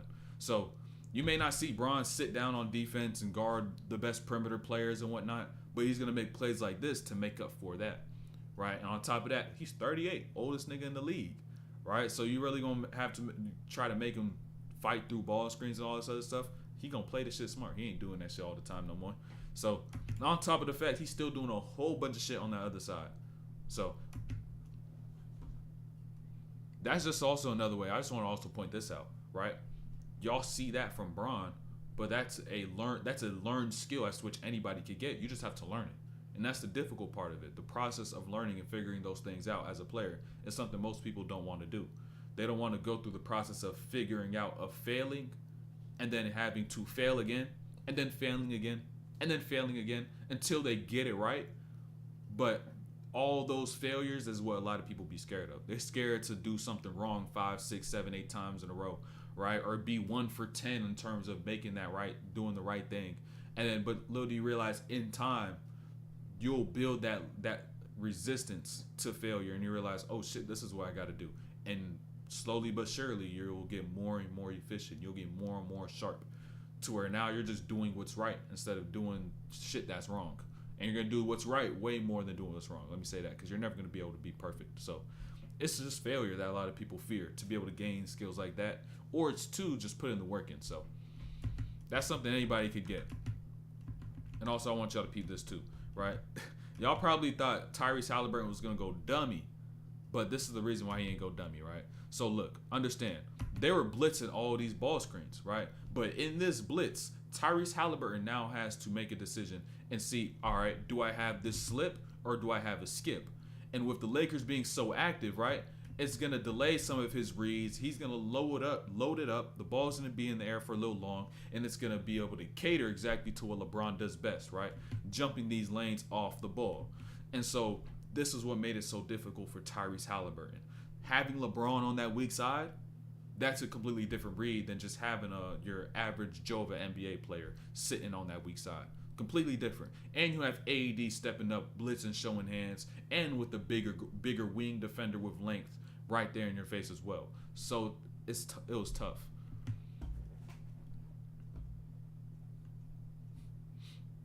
Now D'Lo right here. Pete D'Lo though. Remember? That's number 2. That's number 2. That's number 2. That's number 2. That's number 2. And the great thing about this, right? The reason why the second foul on Bruce Brown is so important is because if you look at the Indiana Pacers roster, who has experience, right? Winning experience. Who has the most of it? Bruce Brown. He just won a championship. That's why they paid him $20 million, right? And so in a game like this with the playoff-like atmosphere, you get Bruce Brown his second foul, right? Now it's like, oh, we taking out that player who has experience, who could be able to keep our team calm on the floor, or even bring some sort of energy, or be able to disturb and disrupt a player like D'Lo or Austin Reaves, right? And so now you begin to see that, and now D'Lo excited. You remember all the tension, the beef they had from last season? Look, 2. He's like, what? Hey, he did pull his arm, though. 2. Remember all that beef? This is exactly where all that beef started. You know what I'm saying? They be doing so much talking. Anytime they match up, don't matter what team they on, they talking. This shit low key personal. Right, hit him with that too. Still talking, bro. This shit is a matchup. Go to the bench. He funny as shit for that, bro. I was watching. I was like, they really be talking. If they had this shit, bro, I kid you not. If they mic'd up some of this shit and like put that, like upload that motherfucker somewhere, bro, that shit would get more views and higher ratings than anything. Anything as to which they do that's regular. These little battles, these little fights in game will be more entertaining. I can guarantee you that. I would rather watch, if I could watch the game literally and hear D-Lo and Bruce Brown shit talk, right, or any matchup like that, bro, that shit would be way better than a regular game, bro. And if I'm the NBA, I ain't gonna lie, this low-key might be something crazy. If I'm the NBA, if you ask a player, right, if you ask a player, all right, can we mic you up and mic your player up, and then we be able to give you some bread for this and give you some bread for this because it's gonna be televised and you're gonna be watching it for your lens. I don't know if there will be a lot of players who will say no to that, because especially you put some money on it, you give them some of that share from as to which how much they get from that game. I ain't gonna lie, that should be entertaining as a motherfucker. That should be entertaining. But by the way, if y'all got any questions about breakdowns about anything, let me know. Let me know. And Braun, boom. A lot of y'all don't even realize what be going on. It's like Braun just got an easy ass layup. Just read the defense. Y'all need to just start watching film and read the actual action and the spacing of the floor, right? So simply just by reading the spacing of the floor and how defense is stacked up. You got Obi Toppin here, boom, flipping the screen by AD, right? And so now at this point, Miles Turner is the person as to which Braun has really decided to make his attack on. Not really Obi Toppin, because Miles Turner is now on the wrong side of the screen, right? And so now being on the wrong side, Obi Toppin has no help, boom, lane to the right, Braun with the layup. Reads really be the game be that simple. Y'all just don't make reads beyond the person that's just standing right in front of you, right? You got to make reads to the entire floor, and that's something I did I tell y'all? Today's Monday. No, I didn't tell y'all. Oh, I was hooping this past weekend, and everything I started doing, I started just simply looking over the person that was guarding me and just seeing everything that was happening. And so like as I think now, and I think this type of shit that I'm seeing in the game, I'm literally almost taking into account those same exact factors, right? And that thought process is also quick because it's really been integrated into how I think. And so for a while now, I was hooping and just thinking, all right, how do I score on him? But I'm not scoring on him. I'm scoring on a team, right? A lot of people think, oh, I just got to score on this one player. It's a one-on-one game. I'm trying to get my bucket. No, you don't score on a one player. You score on an entire team because it's a whole defensive scheme that's trying to stop you from doing what you want. So you got to learn how to attack that. You got to find the gaps. You got to understand not just your defender, but the help defenders. How are they stacked up, and how could I be able to manipulate that? Once you're able to get an understanding of that, that's when you could actually become a scorer. And that's something I'm just now realizing. Like, I kid you not, first time I actually did it this past weekend, I ain't lose a game, and I was like, oh, boom, boom, did it. Everything was timed. Everything was timely. I knew exactly what I was doing. It was thought, damn near. Like, it was intent. It was intentful. Right, and so I was like, "Oh shit, that's what it is." And I'm still gonna I'm still gonna continue to learn and go about it. And as I'm gonna play against higher level of competition and see, all right, how can I do this against this player, this team? And, you know what I'm saying? Type of shit like that. I think there's leaked audio of this. I want to see a whole game of this. Fuck the leaked audio, P. I want to see the whole game, like start to finish. What type of shit they saying? And there's gonna be another bucket. You're gonna see D-Lo talk. Right, but I want to, like, bro, if the league could do shit like that, bro, where it's like just some creative shit, and the shit they think is not going to produce ratings, right, it'd be like, oh, it's bad for the game. Why is that bad for the game? Why would a 1v1 in-season tournament be bad for the game or some shit like that, right? Like, you know what I'm saying? Like, things like that, it's like, why don't you do it? This shit would be 10 times better. So I'm like, bro, if they did some shit like that, it should be crazy. I'm just now learning that, and I'm 26, doing that now when I play pickup. It's almost unfair because I know ain't nobody else doing that. Bro, like, I started, like, the shift is crazy. Like, you just see the court in a completely different light. So instead of me sitting here looking at my defender, I literally just look over the shoulder because I already know how they're going to guard me, right? And if you trust your handle enough, that's another part of it. If you don't trust your handle and your ability to create and score, and handle pressure and go against, like, make these quick instinctive plays, right? If a defender does try to jump out on you because they know you're not really focused, if you can't trust that instinct, it's going to be tough to do. But once you build that up and have that resilience and are able to react and you trust that, you just literally look over the shoulder and it's a completely different game. Like, I was able to just look up and be like, oh, go here. Oh, push, go flat. All right, deep corner. Oh, stay out wide. Now it's like, oh, now I could really have my space and I could do anything I want. I went into an ISO and I don't even know if I looked at my defender. Because I knew, I was like, I looked over and I was like, all right, I know what I'm going to have, right? And at that point in time, I was just using my peripheral. It's like, oh, boom, got straight into it. That shit's just like, that shit's really like a cheat code kind of, but it's just how you got to play. It's playing the game at a high level. I look at the paint, and if I got an empty corner, hey, them empty corners or a double gap. If you get a double gap, look, if you're playing, say you're playing a 4-on-4 or 5-on-5, right? If it's a 4-on-4, right? Even if it's a 5-on-5, you got your two corners and your two wings, right? And so what you should do this, right? Do this. Put yourself out the wing with the ball. Get your corners deep, like flat to the baseline. If it's a 5-on-5, get your big in the short corner, opposite side or whatever, or the same side, depends if you want to get middle. Or actually, yeah, go same side. Go big on the same side, short corner. And then having that there, put your best shooter on that other wing, right? On that free throw line extended, particularly. Free throw line extended is key because that wing, and if you try to get between that free throw line extended and that slot, it's going to make the biggest difference in terms of that help defender and their recovery, right? They're not going to want to step in and close up that gap so much. So you put your best shooter on that right wing. You got the help defender there. If they want to play help, boom, I just swing to my best shooter, shot. You know what I'm saying? Like that. But a lot of times, especially in pickup, they don't play help defense like on the nail or on the elbow, right? They just get caught up, I'm going to stand right next to my man. And so now you're going to go and you're going to have all the room you want to work with, right? And so now you're making this drive, so you get to the middle. Then you got that big on the other short corner. Then you got that step up from the other side. Now it's a dump down, and the rotations be a little tough.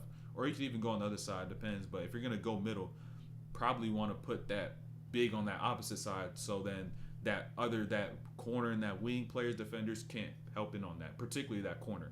So I did that shit the one time. I literally spaced it out for this kid I was playing with. I told him I gave him the ball, put myself on the wing. Bro, he scored like 4 buckets straight. And I was like, you see how easy that shit was? You just spaced the floor out. But that should really be a hack. Y'all need to understand that. But the beginning to that is gaining that confidence in your handle. That's something I didn't have in high school, but now that I got it, it's like, oh, now I could focus on other shit because I don't got to focus about me keeping the ball or losing the ball or getting fooled into pressure. So, yeah, though, boom. I think this is what Brown with the lay, just reading the floor, easy. Y'all need to start watching action, like I was saying. And now here with D'Lo, these plays right here are vital, right? Because it ends up setting up AD in this pick and roll and puts a lot of vulnerability onto Miles Turner. Right, because now out the gate, right, in these pick and rolls, D'Lo is able to capitalize on this right here, attacking Miles Turner, right? And so just think about this from Miles Turner's perspective. If you see yourself get burned on this, not just once, but you're going to see more going on, what am I going to commit to when I have to guard two? You know what I'm saying? Let this play out. You're going to see more possessions going on, so just stay tuned and watch it. Watch out for it. Then boom, you see another pick and roll. He's making it tough, right? Because now that's gonna set up these lobs right here. It's gonna set up these lobs right here. And also, if the stream ever like the screen goes black and says, "Oh, unavailable," let me know. Immediately type in chat. Immediately, so I can be able to get that shit situated.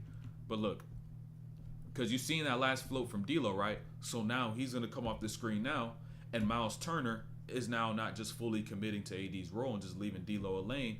He's caught in between. It's like, oh, Tyrese Haliburton help pinch in, but he's too far up. Torian Prince is shaking up, right? And so now AD's able to get behind Miles Turner. Boom, got that lob. But that doesn't happen if D'Lo and whoever has the ball doesn't establish themselves as a scoring threat, and that's what they did. If they're breaking all those shots, if they're not able to make the defense pay, this would probably be a completely different game because this wouldn't open up AD and put so much pressure on Miles Turner in these pick and rolls.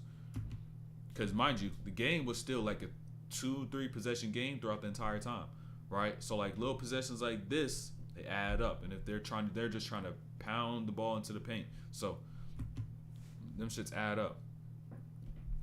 And now, boom, at this point, right? You see AD hit a little sidestep. Boom. I ain't gonna lie. Initially seeing this, it's like, ooh, I don't know if I trust that shot so much. But when you begin to think about the type of buckets he's accumulated to this point in the game, he's had like 3 layups. A shot like this, I would not mind it at all, right? You don't mind it at all, right? Instead of judging a shot a player takes for what it is individually, right? So say like AD right here with the sidestep, boom. You may think of this shot in itself and be like, oh, I don't like that shot at AD, get into the paint. But if you understand that he had 3 layups prior to this, now he's taking this sidestep, that's a completely different outlook on that shot. And you trust that shot more because those layups and those easy ones now build rhythm to allow him just to feel good when he gets into that shot. So he now has a better chance of making it just because he's letting it go with no thought of, oh, I got a donut, I don't have any points, I feel off. But in reality, he feels good because I done scored 3 buckets in the first 4 minutes.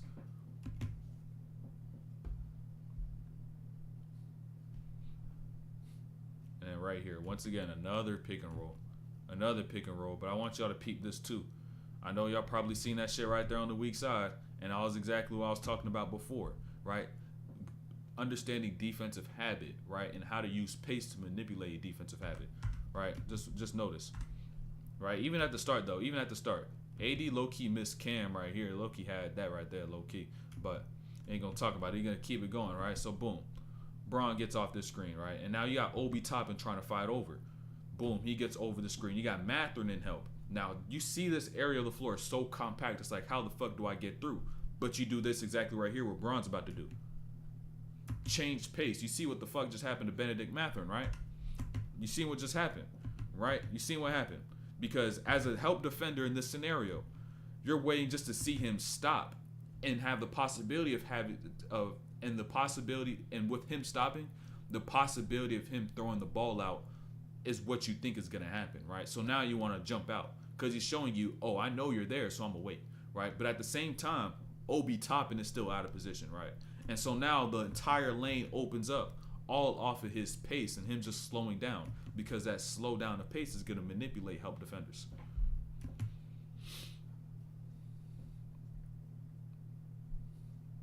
And boom, right here. Peep Taurean Prince, right? Understand Miles Turner's body positioning. That's where he fucked up. That's where he fucked up. That's where he fucked up. And Taurean Prince did a really good job, too, of seeking contact. Did a great job of doing that, right? Because in a situation like this, you're like, Taurean Prince, he's a 3-and-D player. Why the fuck was he handling the ball? Little do some of y'all casuals realize, right? All NBA players could score it in goddamn any way you could think of. It's just that when it comes down to an NBA team, you're going to do exactly what you're best at if you have a really good coach.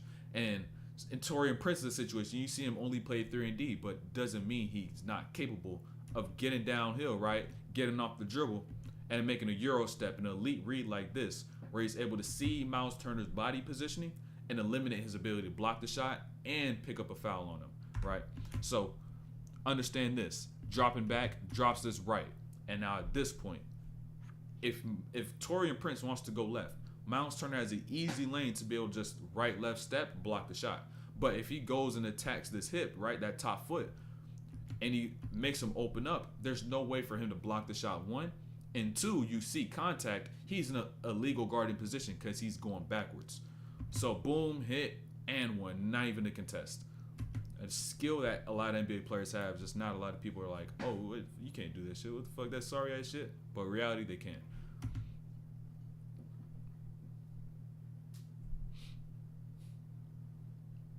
Another pick and roll with D'Lo. Another pick and roll with D'Lo. But that little, you seen that little shit right there though? You seen that little shit? Hold on, watch what he about to do after this play. Look, he got the lay too. Look. He be talking shit, bro. He be talking shit. That shit's hilarious. But look, peep D'Lo though, right? Look, what's gonna allow D'Lo to get through this gap is that right there. That off arm right there. That literally opened up the entire gap, right? Because understand this, right? D'Lo gets left off the screen. Tyrese Haliburton sitting in help. And now this off arm right here, is going to open up this gap, because by the time D'Lo gets to the gap, it's bigger than if Benedict Mathurin had his hands activated and he didn't use that off arm to really throw off his momentum, right? And so at this point, Tyrese Haliburton couldn't reach that ball, right? So boom, now he's able to just simply get through that gap off the work that he did prior to attacking. That's a foul, by the way. You talking a foul on D'Lo? You talking a foul on D'Lo? Or you talking a foul on Mathurin? Right there on Mathurin down low. Yo, was good. Timing was good. Was good. D'Lo is a good player, but he's trying to look good for the camera. Too damn much. I ain't gonna lie. I think D'Lo's game is really deceptive to some players, right? I think it deceives some players because I don't think, like, the way he moves. I know exactly what you're talking about. The way he moves and like how he gets into certain moves, it just seems like he's trying to be pretty and cute all the time, right? But that's just essentially his movement. Like, he's not athletic at all. And like, if you just look all the way back to in college, he had like that same movement style. So like, it seems like, oh, why the fuck are you doing this? He's trying to be pretty. But in reality, like, that's not necessarily his game. Like, if he tried to move as fast as a typical guard, or if he tried to be super quick and be bouncy and shit like that, he will not be able to be good, because that's just not how he sees the game. That's not how his body moves. But essentially, it seems at times where his shit is going left, it's like, bro, that shit, stop that pretty, that weak ass shit. You know what I'm saying? Like, it seems like it's super pretty, but in reality, it's like, that's kind of his movement. And so, like, you ought to also, like, the thing about that as well is that you now have to find a new way to build your game to make it easier in this way as to which is so unorthodox. You can't even go and look at another player and be like, I move like him. You know what I'm saying? That's a tough thing about it as well. So it's like, there's a balance you got to kind of have between the two, and see how much also you could change for the better of your movement style, because you can't change how you move to an extent. So D'Lo's inconsistent though. D'Lo would be a little inconsistent too. He'd be a little inconsistent as well. So overall, it's like he might be out of there for Levine. Him or Reaves, bro. That's the tough part. Him or Reaves may be gone for Levine. Damn.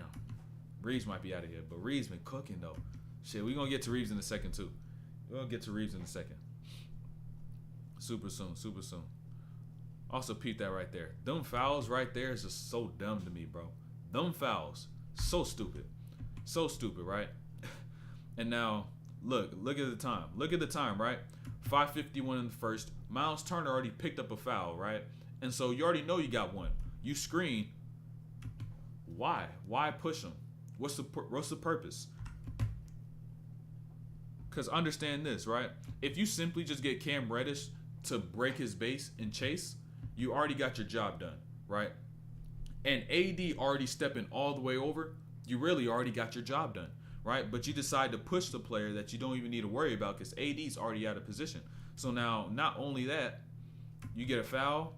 Now you end up putting yourself with 2 fouls in the first, setting yourself up for foul trouble. Lakers abuse the fact of that. One less defender on AD, and now Miles Turner has now done self-inflicted harm to himself, and has helped the Lakers win this game.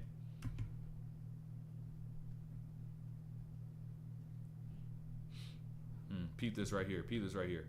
Look. This is a very timely attack by AD. Super timely, right? It's because that bump, right? That bump, right? So look. Peep, right? So AD's entering the post from the three-point line. Boom, he goes here. Another dribble.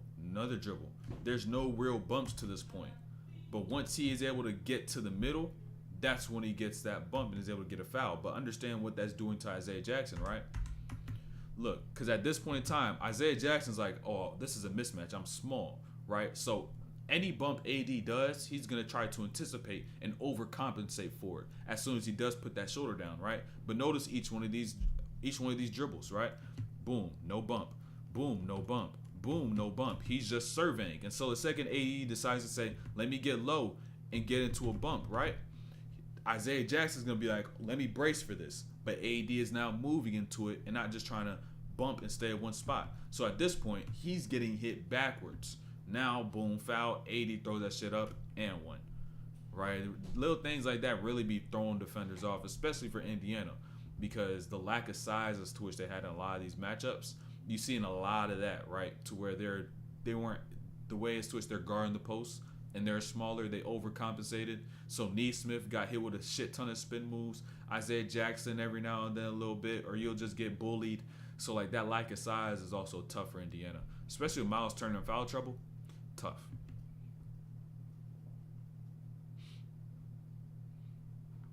And I'll peep this by Reaves. Reaves had what, 20, 21 in the first or some shit, first half? He was cooking, right? But a little shot like this, right? And something I also noticed too, Bron loved playing with Austin Reaves, right? Bron loved being a screen with Austin Reaves. And so I ain't gonna lie, if the trade happens for Levine, LeBron, I think, has a little favoritism over Reaves as opposed to D'Lo. So he may be like, get D'Lo the fuck out of here. Even though he's a better point guard, Bron fuck with Reaves more, and I low-key I could peep it. But for Reaves to come in the game, first shot, boom, as he pull it for the mid-range, I knew at this point he was feeling good because he was like, oh shit, my first one fell. Y'all in for a long fucking half and a long fucking game. Peep this right here. Hold on. Peep Lakers defensively. Peep the Lakers defensively. This shit is tough. Remember what I said the first play of the game, right? Remember what I said the first play? These situations for Haliburton be super tough. Extremely tough. Look, right? Because look, understand also, shot clock. 6 seconds on the shot clock. Haliburton gets a screen from Jackson. AD steps up, showing hands, exactly like the coach is saying over there. Vanderbilt hands, AD hands. And not just that, right? It's not like Haliburton can't find some sort of gap. It's who's on this weak side as to which should I throw this ball, right? Because if I get it to Jackson who's rolling, Bron's going to jump the shit out of that, right? So now Haliburton sees that. He's like, oh, I can't go. Boom, crossover. Now he has to throw some shit up at the end of the shot clock. And now, air ball. You know what I'm saying? Gets that stop. So LeBron being on that weak side, Haliburton read that shit. He seen that shit happen the first time. He was like, oh, I can't throw those. I can't.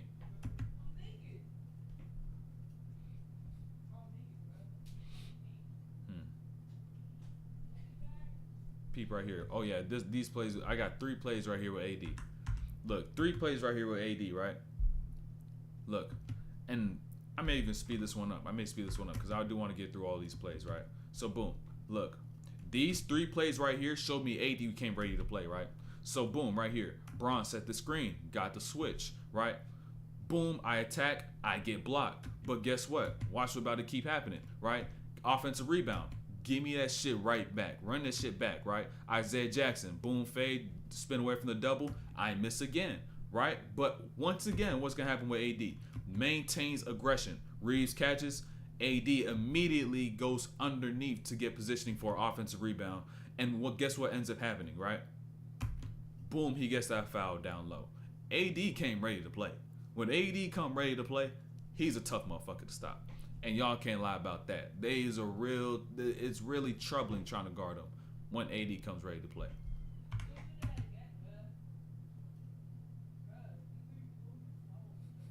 And now Bron, hold on. Peep this with Bron. If y'all peep that Milwaukee game, and also a little bit as well this game, McConnell's low-key going dummy. So peep this though, right? Bron guarding TJ McConnell. Now watch Bron as a defender, right? Look how hard he working, right? Boom, active hands, moving his feet, find underneath the screen, boom, beat him to this other side. Now, boom, cut him off, being really active. When do you see Bron give this much effort defensively? It's not often, right? But guess what ends up happening after Bron puts in all that work? Buddy Hield gets that, and now he knocks down an easy elbow shot. And now look what Bron's saying. This is a concept that a lot of people fuck up when it comes down to basketball, right? Look, I need y'all to understand this, right? When you see a teammate, especially somebody like Bron, who doesn't put a crazy amount of effort to on-ball defense, right? All because you see him working hard doesn't mean you just watch him work hard. You also got to work hard and stay attentive yourself, right? And so as an off-ball defender, you have to do your job of understanding that Bron is trying to put him in a position to where he has to try to take a shot or doesn't have any lanes. He's just trying to hound him. So you got to take away his outlets at this point. Right, so Vando kind of just watching him work, head turning, moving out of position. Now Hield gets loose, boom, gets that elbow shot, and that's why Bron is gonna end up being upset, saying stay out, make sure you take away those, because his goal for that possession was to just have TJ McConnell be the person to try to make a play himself. You take away everything else, I'll take away TJ McConnell. That was his mindset going into it, but inability to execute and prevent that one lane is what threw away that entire possession and all LeBron's work. Now Reaves, boom. Also, I want you to peep this. Hold on, from the start, right? Transition play, right? Reaves misdirection behind the back, double behind the back, has nothing, gives it up to Rui, catches it right back. Now Neesmith, he's an over-ass aggressive defender, right? Over-aggressive, crazy, right? And so at this point, look, pressure, just a one move and a go. A little half spin, just got him all that space, got him a whole angle, right? But this is what I really want to talk about right here with this finish, though, right? You seen that, right? You seen Austin Reaves' leg? Look at this shit, right? Look. Let me slow this down even more. I don't know if some of y'all peeped this, right? Look. Hey, look at Austin Reaves' right leg. Not here, not there. Look at his right leg. Boom. You see that shit right there? Now, you seen Andrew Nembhard get hurt that same exact way. A misstep, right? Hyperextended his leg or his knee or whatever it was. And he's sidelined for a couple weeks. Now you see Reaves do that and not just do it. Get balanced, get up into a shot, and not just get up into a shot, be able to get that shot to go in, right? And so you got to make sure you get yourself in the goddamn weight room because you got to prepare your body for little instances like that. Not to say Andrew Nembhard did not get in the weight room. That's just for me to say that by getting in the weight room, you're able to limit the amount as to which you'll be prone to getting hurt on the court, right? When you're in a situation like this, right, where you take a step and your leg ends up gives out on itself. And so now you have to try to get back up. You got to keep moving, right? And so now ultimately, like I was saying though, just get yourself into the weight room. That's the best thing you could do to prevent yourself to limit the possibility of yourself getting hurt in a game. Because his leg literally gave out. It's like the same shit damn near happens when you jump off 1 foot, right? You remember how you go and jump off 1 foot when you're gonna say try and dunk or jump your highest, and you're like, oh shit, I can't get high enough, right? Same exact shit happens right here. The only way as to which you won't hurt yourself through that is by doing as much work in the weight room to limit the possibility. So boom, shot by Austin Reaves, ended up hitting that knockdown. That's tough. That was a tough bucket, tough possession as well. To maintain pace and maintain poise through pressure and just keep it simple. A lot of players don't be doing that because they think you got to do more to be able to get a bucket. But once you realize getting buckets is about how simple you can keep it. If you want to be efficient, then that's when players will begin to actually become scorers.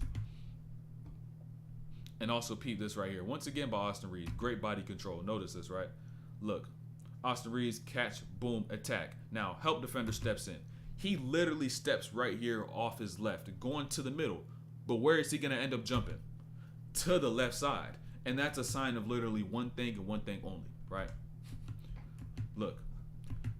Not just a player who has his head up and making reads, but also a player who's in control of his body and his movements. So that once he does make the read, he could be able to now lead himself a different direction and adjust to the circumstances so then he could be able to get his bucket. Little things like that. I be telling y'all, man, body control, right? And if you don't have that level of body control that you can maintain the speed as to which you typically go right now, drop the pace back, right? Drop the pace back. You're really as good as a finisher, an attacker, and a playmaker, right? As you are in terms of the speed as to which you go downhill, right? So if you're going too fast, right, you're not going to be as good of a playmaker because you're not able to process everything that's going on. So what you just need to do is drop that pace. And also once you understand that dropping your pace is not going to be as much of a deficit to you, it's not going to hurt you as much, then you're going to also realize at the same time, the game is in my speed. I could go damn near as fast as I want. Damn near, almost to an extent, right? At that point, you gotta understand speed and have awareness of your speed as well in terms of what drives you can get and what drives you can't get. But ultimately, just going to workouts, going to the next time you play basketball, and just drop your speed. Reaves definitely not getting traded. I'm curious to see how that shit turns out, bro. Levine out for about a month, and that's when the contract shit goes out. But I don't know. We'll see, bro. Unless the Lakers are able to finesse him some way without giving up Reaves or D'Lo, which I highly doubt. Unless, like, if the market is stupid dry, like, say if they the only way I can see them finessing is giving up Rui, Cam, Vando, and then like maybe some other bullshit just to fill in cap. Gabe Vincent, I don't know. Like you give up them motherfuckers, like, and then maybe like a pick or two. If the market for Levine is really dry, like no teams really want him and they can't get much for him. So it really also depends on how much other teams are willing to give up. It really depends on that as well. And so another thing about the Pacers in this Lakers matchup, right, is their lack of size. You got Reaves that went off the screen and got Nesmith off of LeBron, but even Nesmith on LeBron is a mismatch in itself, right? And that them having so many mismatches, the Pacers didn't do a good job of this help side defense to stack up and compensate for how much they're going to bring the ball into the paint. They were really a step late, like Buddy Hield was right here in this situation.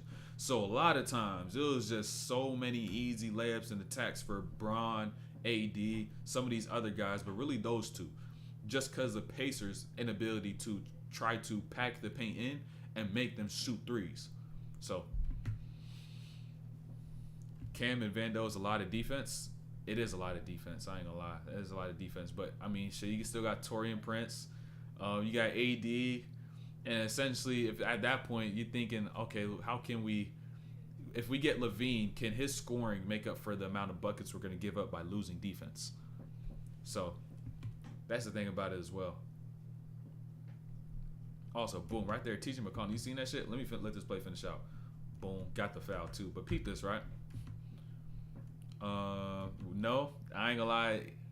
I don't know either. Cause like Levine is skilled as shit. Levine is skilled as shit. But you also need those players who are gonna just simply bring that energy and that, you know what I'm saying, that commitment every single night they're on the floor. And Vando does that. So like kind of losing him, one, and then also Cam Reddish, he's not as much of that as Vando is, but he's also a person who can knock down open jumpers, slash, and get a couple buckets, some putbacks. Right, you're losing some shit that you need in the playoffs. Even though you're gaining something that you need, you're also losing something that you need. And Taurean Prince isn't necessarily even one of those guys either. Like he doesn't have that much energy. Like he's gonna play 3-and-D. He's gonna be 3-and-D, but it's not gonna be like that Vando type. You know what I'm saying? Levine isn't worth it in my opinion. The thing is, like AD, like the scoring inconsistency on the Lakers is like, that's the tough part about it. That's a tough part. They gonna have to have a decision to make. That shit ain't on me. I'm not no Lakers fan either. I'm just a Bron fan. I told you already. I'm a Bron fan, but I'm not like no Bron stan. I'm a Bron fan, right? So like I want to see Bron get 5, but if he can, so be it. I want to see him have his best chance to get 5. I want to see him have his best chance. So, but look though, thing with TJ McConnell too. Peep TJ McConnell. Look, a lot of hoopers in this situation right here get stuck and fixated on, oh, let me just sit here and make the read, and forget that they can even read the player that's guarding them and see how they're guarding them as they make this action, see if they try to cheat the play, like Cam Reddish is right here.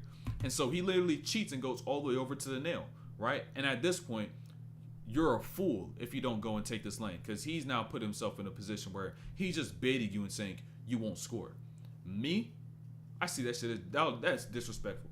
That's disrespectful, especially if you work on your craft.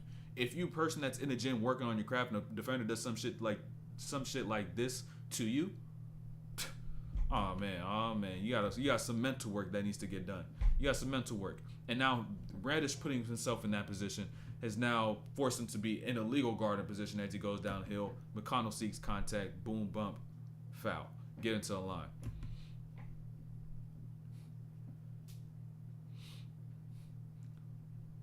I ain't gonna lie, the lack of size that they had at these times as well. But boom, realize a little read like this, like something that just be so subtle, right? And something I don't even understand as to why the Pacers didn't do, right? You see Reaves come off the screen right here, TJ McConnell, right? Boom, white on white crime. But boom, he gets his lane wide open. Buddy Hield's still sitting outside the paint, right? It's like, oh damn, I got to get back to a shooter. But they shot like 15 or 12 threes this entire game. And so he ended up giving up a layup instead of forcing them to take a 3, right? And also realize why this play is a bad play in itself, right? Realize why this is a bad play in itself, right? So look. I want y'all to understand this. Look. Hold on, boom. Look, so Reaves comes off the screen. He has a lane to go downhill, and Buddy Hield should be the help defender from the weak side, right? And so Buddy Hield should step all the way over, because fuck Cam Reddish. What's gonna be the next pass what's gonna be the second pass made after he kicks us out to Cam Reddish in the corner? It's gonna be to Jackson Hayes. Jackson Hayes is not no shooter, and why is Miles Turner plugged in and plugged all the way in on Jackson Hayes, right? And so in a situation like this, Buddy Hield takes this away. You kick to the corner, rotation here, boom. Now you got Jackson Hayes slashing to the lane if he wants to take advantage of something because he can't shoot, right? And so at this point in time, Buddy Hield will already be right there. You could get a charge, right? Little things like that. A help defender also has to be aware of who he has around him. White on white crime, yeah, I ain't gonna lie, that shit was tough. It was getting rough, especially like this second quarter, third quarter. It's getting rough. It was getting rough. McConnell was also going dummy, and you see McConnell at the end too. He was like, "Why aren't you helping?" They don't want to shoot either. I don't get it. They're playing Lakers players like they're shooters. You know what I'm saying? But like they just always laid on help, and I just don't get it. I ain't get it.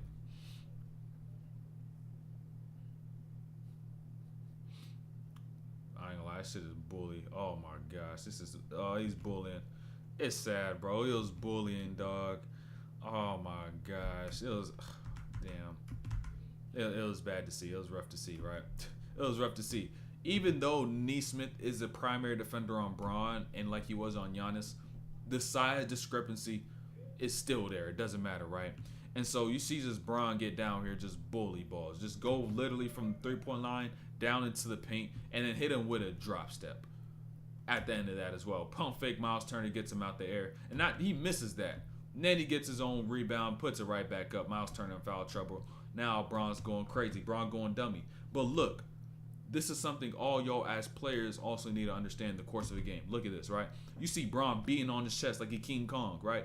Boom. Bump with Jackson Hayes. AD comes over. Now he's talking to him. He's telling him some shit that he saw while he was on the floor, an adjustment that he can make so that going forward, they don't make a mistake that could cost them a game, right? So even though you may be in the course of a game where you have momentum, you may have the run, doesn't mean that there's no other work that can be done. There's still ways you could improve throughout possessions from time to time. And so even though, like I said, if you want to run, you got momentum, it's not the end of the game, right? It's not the end of the game. Play must continue. So in the course of games, you not just you as a player have to be self-aware, but as a teammate, you also have to maintain that awareness of, oh damn, I seen this going on. Let me tell him about this, so next time he could take advantage of that or be able to prevent that or whatever it might be. So as a player, even though you're not in the game, you still need to be like mentally be in the game, because without that, you'll be able to not only help your teammates fix mistakes and be able to improve going on, but it'll keep you invested into the game. So once you get back in the game, it's not like you spend the time like, oh shit, what am I supposed to do right now? Like, oh, I'm lost right now and I'm stuck. What the fuck do I do? You won't catch yourself in those situations. Also, boom, look, this is one of the best possessions I've seen, or one of the most underrated possessions I've seen in this game, right? Look, one of the most underrated possessions. Notice this right here, right? Cam Reddish fights over. Boom, deflection.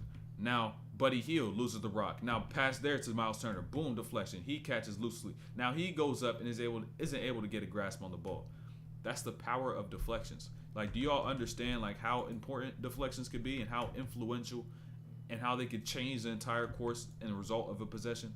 Because that shit literally will go from, like, oh, everything should be easy. Boom, pass, layup. But it could just throw off somebody's rhythm this much to where they can't do nothing that they want to. So just peep it, bro. Look, the power of deflection. So boom, deflects it, right? Now Buddy Hield is off rhythm. Now he's not able to hit Miles Turner in the pocket exactly that he wants, right? So now boom, gives Braun more time to step over. Now he deflects that to Miles Turner. Now he has to refine the ball, pick it back up. And now right there, Max Christie, activity with the ball in his hand. So now he's going up into a shot that's not clean, but was open. But literally was all stopped off of deflections and hand activity. That shit that doesn't get tracked and should get tracked, because that's what actually gets stops, right? Those plays right there, you accumulate all those type of plays, then you can be able to say, oh, that player is really one of the best defenders. Oh, he's one of the most active defenders. Doing shit like that is better than being able to say, oh, he gets 2 steals a game. He's one of the best defenders in the NBA. Nah, like, no, that don't mean shit, really. It just means that you could be the most lazy off-ball defender or on-ball defender, but then you can sit there off the ball, digging lanes, digging gaps, know where they're going to put the ball, jump a couple lanes because you're lazy. You get 2 steals and they think you're a good defender. It's so misconstrued, and it's such a false narrative that occurs in basketball, which is just dumb. Oh, you gotta get steals to be a good defender. You gotta get rebounds to be a good defender. Rebounds is even dumber because you're just getting the missed shot. Now, of course, you're securing the stop, but who really got the stop? Whoever was doing the work prior to, who got those who got a deflection, who swiped down and threw off, say, KD's rhythm while he's bringing the ball up and forced him to get that missed shot. But he doesn't get no credit for it, right? The only person who gets credit for that possession was the person who got the ball off the fucking glass. That should be dumb. And now right here too, though, right? Hold on, Reaves about to cook up right quick. Reaves about to cook. Boom. That shit it's just IQ. It just be some IQ shit. It just be some IQ shit. It be something that's just so subtle. It's just like, oh, a lot of players don't even think of it, right? But if you do understand that concept of what defenders do, it's like, oh, I could get fouls like this, right? Something just so subtle, right? And so, peep this though, right? Look, Bron sets this drag screen, and now at this point, Buddy Hield is in recovery mode. He's broken his base. He's trying to get back in front. But look what Austin Reaves is gonna do. He's gonna go left, but cut back in front of Buddy Hield because he understands the fact he's in recovery mode. And so once I get to this point right here, he's not in control of himself to stop himself, right? And already have the edge. So if I take a step in his way, he's gonna hit my body, and as I get up, I'm gonna get a shooting foul. These are smart plays as a high IQ player. Things like this is learned skill. And so when you think about, oh, who's the smartest players in the NBA, you got to throw Reaves in that conversation, and players who draw fouls because they understand those concepts and are able to apply it.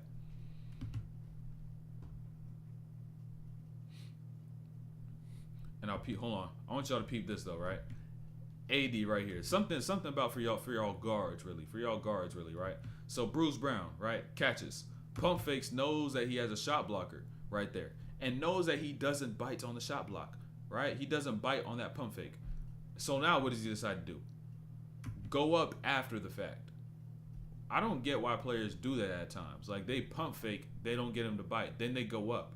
You've only allowed them to time that shot even better. I seen the same shit. The same shit happened when in 2016, it was like Game 5. Steph had to do that fake shit on Bron, and Bron ain't bite, and then Steph tried to go up, and Bron sent that shit to like the fucking second row and stared him down. Like, little plays like that as a guard, it's like, oh, if this pump fake don't work, I don't got it completely. Like, that's what has to be the thought process. Like, you know who you got rotating behind you. You hit this pump fake, you don't see him go up, take the ball right back out. You missed a chance. You know what I'm saying? Even if you did go up before, probably may have got that shit sent. Even on this case right here, AD's coming from this other side of the rim. So he would have to jump through the rim to damn near contest that. Right? Nah, AD probably would block that shit still. So you just got to take the ball out. Fuck that shit. Fuck that. You take that shit out. Right? But also, this is back-to-back possessions, right? Look though, right? AD's bringing the ball to the floor, right? And now he got Bruce Brown to pick up on him because he's a ball handler coming down the middle of the floor. So bigs don't think about picking up on AD at this point in time, right? And so AD has a switch, gives it up, right? But this right here is where they messed up, or they're not able to capitalize on this play. The second they did this, right? They have the mismatch, and they brought AD, who has a mismatch, in the vicinity of a player who could switch onto him, which is his primary defender, right?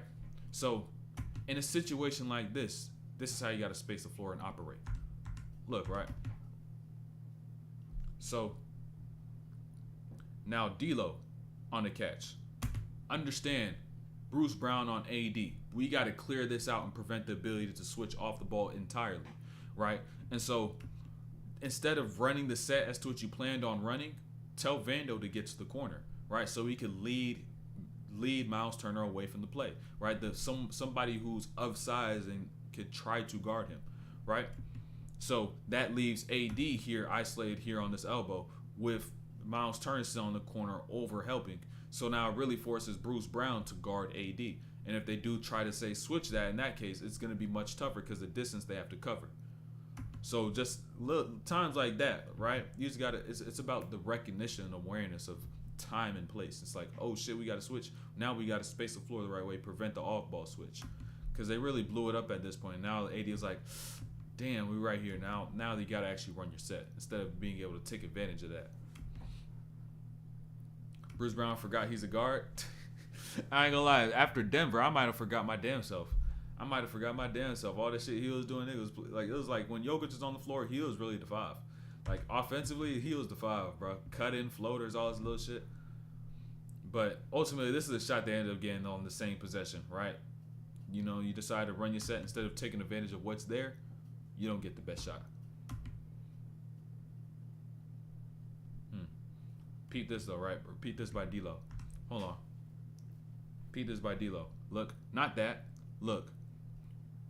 This right here by D-Lo. That's as a point guard, you must set up space before you do anything. Because notice what that's going to allow him to do.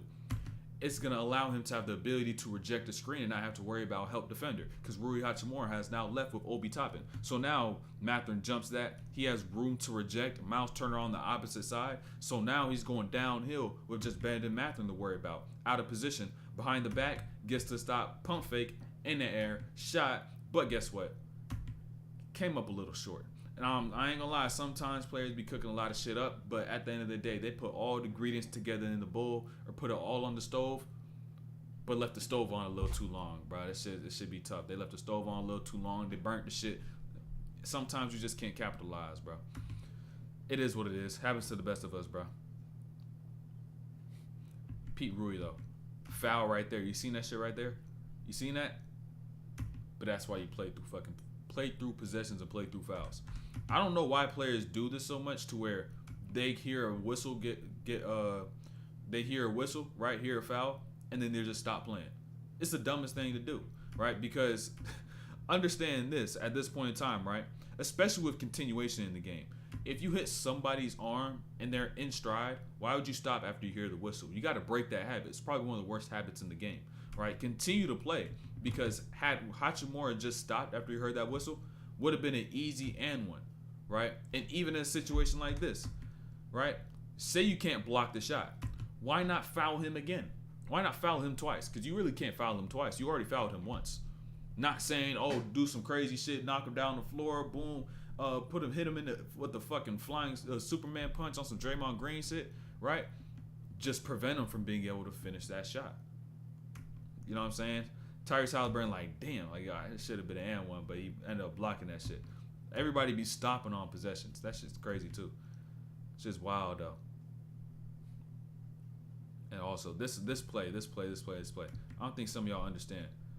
Look, I don't think the amount of things as to which affected this, the littlest thing affected this play. I got to slow this down even more just for this one. Look. So, Tyrese Haliburton comes off the screen. Watch AD's hand, right? You seen his hand? Hold on, I gotta go back. Yeah, I gotta show y'all exactly where his hand is and where the ball gets passed and when it's next to his hand. Look. Notice his hand.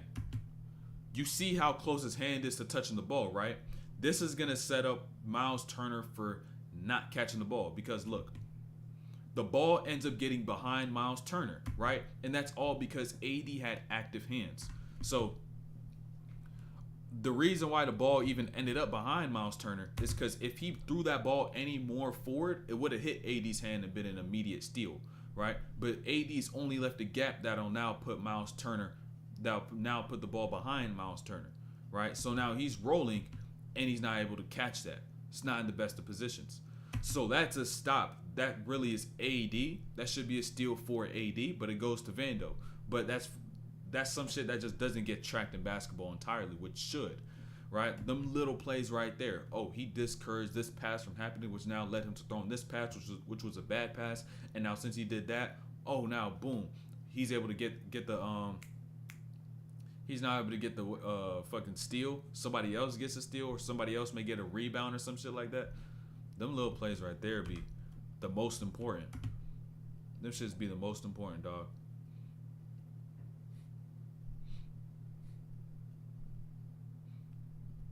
Right here with D'Lo too. Hold on though. I low-key may have forgot what I was gonna say on display though. I low-key might have forgot. But D'Lo though. Pick and rolls. That's what I'm saying. Same shit with pick and rolls.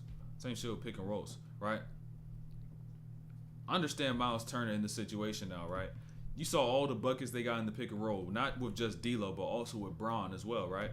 And so, with all of these buckets occurring, with the ball handler being a threat and AD being a threat, of course, he's just now in a position where it's like, fuck it, I'm just gonna take away AD, right? And now Mathurin leaves, and it's like, oh shit, like he's not even worried about the person on the ball, and AD as well at the end of that possession, right? Even through the shot, because what really matters is what he did, even though he knew D'Lo was gonna shoot the ball, right? So they got into his pick and roll, boom, Mathurin under switch.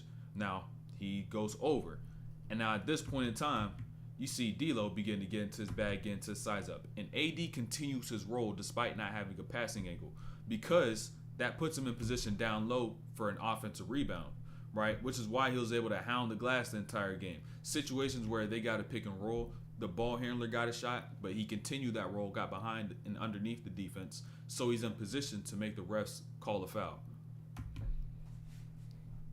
That shit happened maybe 4 times, 4 to 5 times, like at least 3 to 4 times throughout that game. He got offensive or loose ball foul calls from offensive rebound chases. Now right here with D'Lo, bro. Remember that concept of pace. Bro. The concept of pace. Peep this though. I gotta slow this down even more. Look, I gotta slow this down even more because this shit. Y'all really gonna understand like how pace is so manipulative, bro. Look at this right here, right? Look at this. So off the screen now, right? Mathurin out the play. Isaiah Jackson has to guard D'Lo and AD, right? But notice D'Lo's pace and watch Isaiah Jackson's reaction. Look. Boom. He stops. Jackson drops back. Boom. He stops again. Jackson continues to drop back once again. Peep it, like every single stop, he dropped back more and more. Every single one of them. Like it was a chain reaction. He seen them stop, drop back. Stop again, drop back. Now open up the entire lane, right? Just peep it. Every single change of pace, right? Every single one. Look, D'Lo stops, Jackson drops back. D'Lo stops again, Jackson drops back even more as Mathurin continues to remain on that inside side. So now D'Lo just has a layup, all built off him creating space and creating a lane off of using pace. Y'all need to understand that, bro. Defenders really you could really manipulate defenders with pace. I'm showing y'all this shit. This is probably the 3rd, 4th clip. I probably got like 2 to 3 more. And now this lay by Reaves is tough. That's a tough lay. I don't think y'all understand that. That's a different lay. That's a different lay. That's a different style of lay. But it's also a situational lay, right? This is some shit you can really add to your bag, right? Because Austin Reaves, right? Downhill momentum. Now push cross. Isaiah Jackson, bouncy shot blocker, right? I won't be able to get over him, but I can beat him with speed. So downhill, right, inside hand lay, goaltend. The speed of that got that goaltend alone, right? Because instead of trying to get here and go right, left, and then maybe even get a little deeper, the amount of stretch he was able to put onto his body and then reach that side of the backboard before the shot blocker got there was key. And it was only able to be done off of him getting to that right. D'Lo be doing that weird ass pump fake, and that shit low key be working though. Y'all really be peeping that shit? How that shit be working? That fucking pump fake D'Lo be doing? But I want y'all to peep this with Austin Reaves though, right?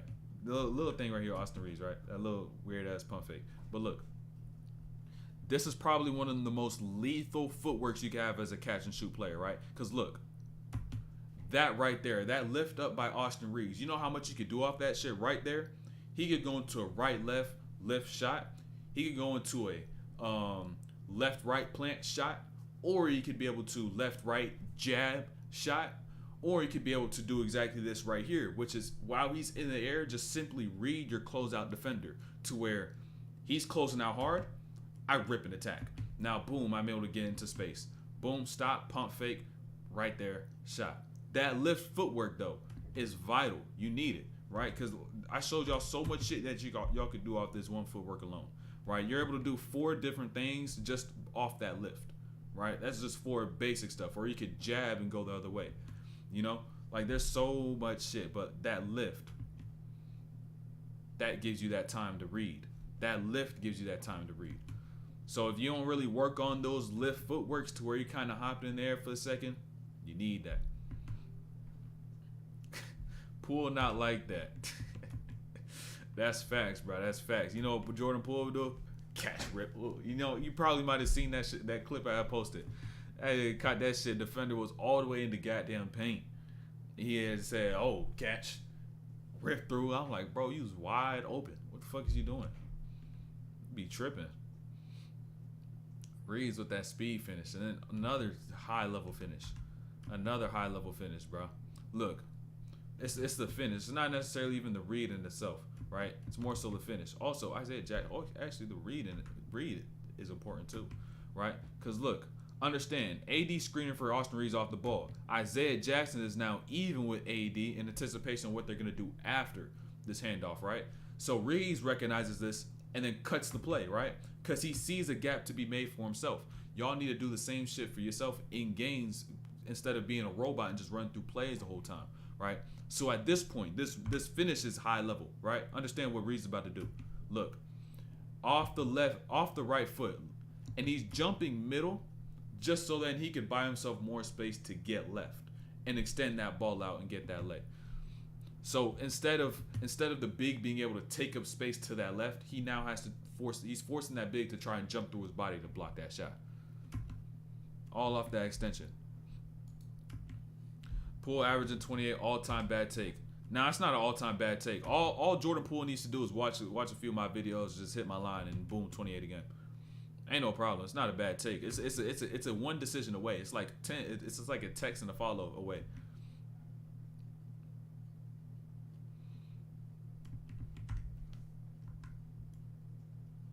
But he said LeBron the GOAT, LeBron the boat, LeBron the boat, LeBron the boat. I give it to you on that. Look, another high level play by Reaves. Look at this shit, right? Look, Reaves on the catch, right? And look at the way Neesmith is guarding him. There's 2 things that Neesmith could do if Reaves decides to rip right. Either he can rip through and open up his entire base and leave an entire lane going to the middle, or he could try to shoulder guard him, right? Which is exactly what he's going to do here, which is going to be a foul, right? Last 2 minutes, get me to the free throw line. Easy buckets like that, just understanding that he's overcommitted so much, and in doing so, he put himself at a bad position to where if I rip, I could be able to get this leg outside of that other one. Boom, you know what I'm saying? Foul. Just like that. The only 2 things that he could do. MJ don't got an NCAA tournament MVP. That is facts. That is facts. I said in time. I said in time. I said he in time. If I said for this season, I said 26. I said in time possibly he could get into the 30s, but I said this season 26, but he don't got this. And y'all still don't even acknowledge the fact that once I did that, I told y'all the things that's gonna hold him back. It's just funny because y'all remember the take in itself, but y'all don't also remember what the rebuttal I said to my own take. I always play both sides of everything. If I have a take for anything, I play both sides to it all. But y'all just gonna be like, no, you just saying that just to make up for this and that. I'm not lying that I'm not saying that I never even said the 26 or 28 points a game. I ain't never said that, but at the same time, I did say my rebuttal. I said the only thing that's gonna hold him back is his mindset, right? I even told y'all the quote that he had where he said, "Oh, I already got my ring. I'm cool." I was like, "Ah, shit, this motherfucker's complacent. This motherfucker's complacent. My legacy's already established. I got my fuck, shit. You gotta stand on business." I said what I said. You know what I'm saying? Y'all know I'm not like saying I never said anything like that, But at the same time, I'm not gonna be dumb and be like, oh yeah, I'm not gonna show both sides. I'm not gonna understand why this won't happen. But you know what I'm saying? Hold on, am I even at? Okay, boom. Oh shit, Darvin Ham. Oh yeah, boom. Also, I want to peep this right here. I want y'all to peep this. I want y'all to peep this. Look at the Lakers' activity, right? And notice how it's going to disrupt the Pacers' flow, right? AD comes here, boom, hands, right? So now this pass is going to be in the air for longer and take longer to get the OB Toppin. Now it gets to Toppin. D-Lo, hands. Now OB Toppin is going to take a little longer for the ball to get swung to Buddy Hield because activity from D-Lo and up top. Now it gets over to Hield. Hands right there by Taurean Prince. All those hands that happened prior to set them up to prevent them from allowing a player on the Pacers like Buddy Hield to have an open three. Bought them a little more time. And basketball is a split-second game. If you could buy yourself those split seconds, it'll change the entire possession.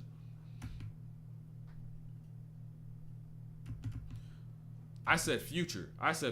If he did average, say a 26 this year, like if he did already have the mindset of understanding how I need to play and the type of little things like that this year, and then going forward, he was like, oh, I need to continue to improve. You're going to end up reaching that point. You know what I'm saying? So, like, you see players just progress through. So, like a Shea, for example, right? If he had that understanding of, like, that progression of scoring and phases like Shea did, to where he's now averaging 32, that could happen. Like, that's the progression to it. You know what I'm saying? Like, but he don't got, like, Shea went into it as, oh, damn, I'm here. He literally learned his game. Patted this. Okay, I'm gonna learn fouls. I'm gonna learn how to draw fouls. I'm gonna learn how to attack. Get this mid-range down pat. Keep shit simple as I can. And if I need to, I'll end up having to bust out another move or two or three, right? But it's not like I'm seeking to try to be fancy or seeking to try to be super quick and fast and anything like that. Poole got to peep, bro. Poole got to peep.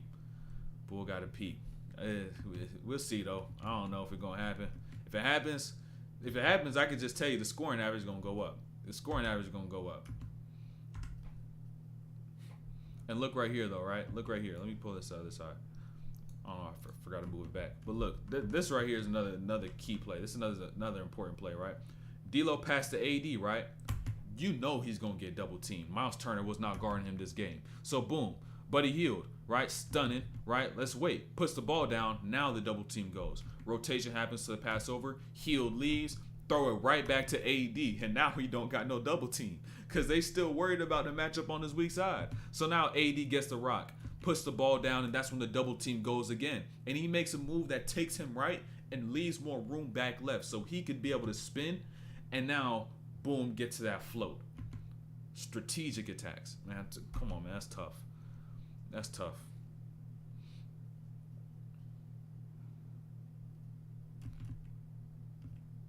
You see, hold on. I just got caught up in everything else going on over here. I just got caught up in all the hands going on over there, right? But look. Bron knew exactly what he needed to do, right? Look, Bron's not dumb. Bron is not dumb. Look, inbounds pass 3.9 on the shot clock, right? And so he understands that. But what's really going on that's important is AD on this weak side. Notice how relaxed he is through this whole time. Everybody's saying, shoot. Bron might have thought the shot clock reset or some shit, but really, Bron low-key know what he's doing, right? So, boom. He just needed to create a little space to get that up. And now AD is going to begin to crash the glass, and he gets his arms underneath Miles Turner. So, what's going to happen when he decides to jump? The ref is going to see AD's arms underneath and call a foul on Miles Turner. AD just be doing smart work. Like, he don't be trying to do too much. He just works smart. It's not like he's down there just Shaquille O'Neal and motherfuckers. Like, he just gets himself underneath a lot of times. He gets his body underneath and get his arms underneath. So when he jumps, they're like, oh, he holding my arm. Foul. That shit every time, bro. You just watch the game back, bro. You'll see. Every single offensive or loose ball foul from these rebounds. Every single one of them. But right here, though, right? Look. Inbounds pass from AD to Bron. D'Lo's timing in his pursuit is key. Because at this point, Isaiah Jackson was trying to deflect that inbounds pass. But in reality, when the fuck are you going to deflect an inbounds pass, right? When is that shit really going to happen, right? this is something I don't get sometimes, because these passes you're rarely ever going to get. And now in a set like this, Isaiah Jackson now has to reshift his focus from trying to get that steal to now trying to guard AD. And he gets hit with a back screen at that. Even if Bruce Brown tried to communicate, he's lost focus. And so now, boom, Bruce Brown's like, oh shit, he can't get that. Boom, Buddy Hield rotate, can't get that. It's tough.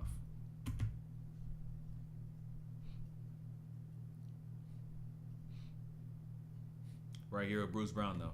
I was like, Bruce Brown was doing all this shit with Denver. Remember how he's doing all this roll in and flashing to the middle in Denver being a 5? They really should have did this more.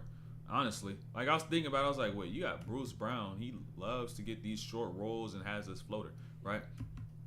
Because I'm gonna be honest, Bruce Brown was really the key if they want to win this game. Because he could set these screens, slip, roll, whatever, and then he's not gonna need to get all the way into the paint at the rim to finish. He could do this, which is float the ball, right? Instead of having I got to get through contact, and if I don't have that, I got to kick the ball out. And now the Lakers are already rotating, they flying. Bruce Brown was really the key to this game because he has that float game.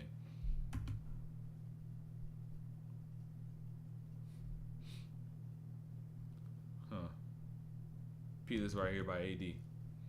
AD was working like a motherfucker though, right? But it's this one right here too. I'm pretty sure it's this one. The positioning this motherfucker be getting, dog. The position, like he be working, bro. And this is, you know what's crazy about it, or what makes it tough for fans to see, is that you see AD do this for this game. It's like, bro, do this shit more. Do this shit every marquee matchup, right? But it's like, it's only select ones that he does it. I don't know what it is. I don't know what button like Braun pushed prior to, but she is able to get that motherfucker out of AD, right? So boom, shot by Max Christie. AD down here working. Like I said, arms, he's getting them shits underneath, right? So if he can't get a hand on that, boom, I go up, foul, right? But offensive rebound, once again, swing to Cam Reddish. I'm not just gonna sit here and be lazy, right? Boom, swim move, get underneath positioning. Now I get my next offensive rebound. Like he was just destroying down here in the paint. And then this is what really had motherfuckers scared. I was scared too. Even though he was like, I'm good to stay in the game, I'm pretty sure it is a groin injury. And them groin injuries is not nothing to play with. If you ever had a groin injury, you'll know how tough the motherfuckers is to not just play through, but to recover from. So seeing this, people's, they was like, oh fuck, AD got hurt again. But this is where you really saw AD's character. He continued to play, and he played great.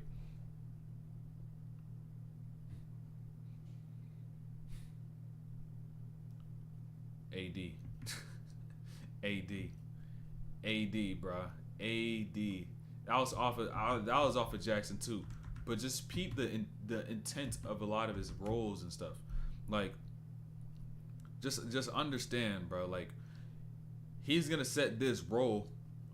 He don't even get the pass, right? He don't get the pass. He understands that if I get behind, I may be a lob threat, but they're plugged in, so he didn't even see that. But if I still do get behind and continue to keep going, I could have the chance for the offensive rebound because I'm boxing him out.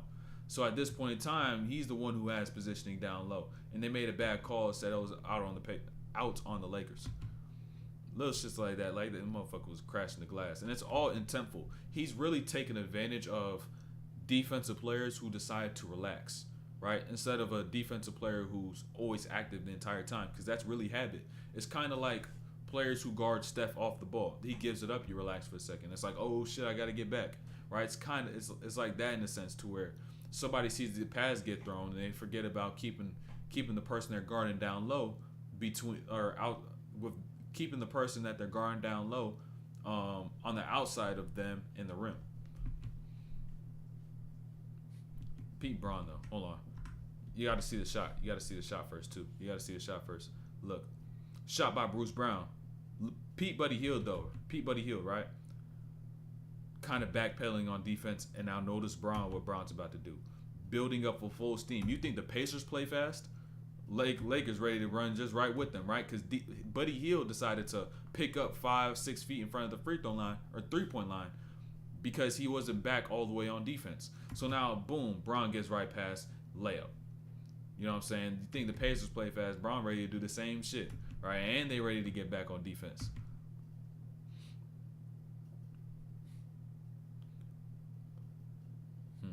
Right here.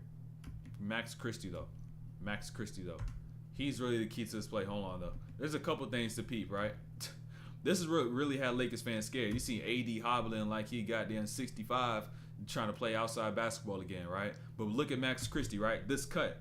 And look what it does to Isaiah Jackson. It makes him plug for a second, right? And in doing that, it allows AD more time to not have anybody matched up on him. And Isaiah Jackson rotates late over. And guess what happens to AD as soon as he gets the rock? Injury goes away. I'm getting the business. I'm getting busy. Boom, bump, foul, get myself to the free throw line. And he's still limping. I ain't gonna lie. AD showed y'all Lakers fans some heart. He showed y'all some heart.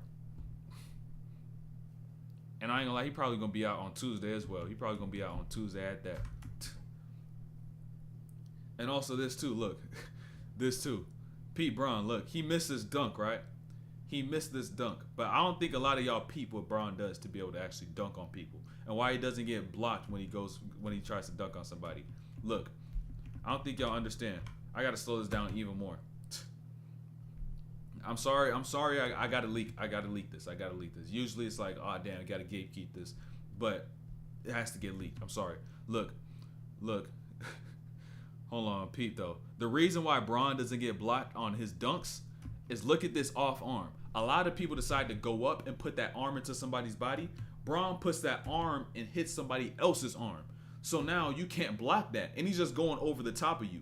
And refs are only taught, oh, let's take away when the player hits the player to the body. But in reality, boom, he's hitting the arm. You don't see a elbow, a forearm hit somebody's arm, you call a foul. You only call that when it gets hit to the body, right?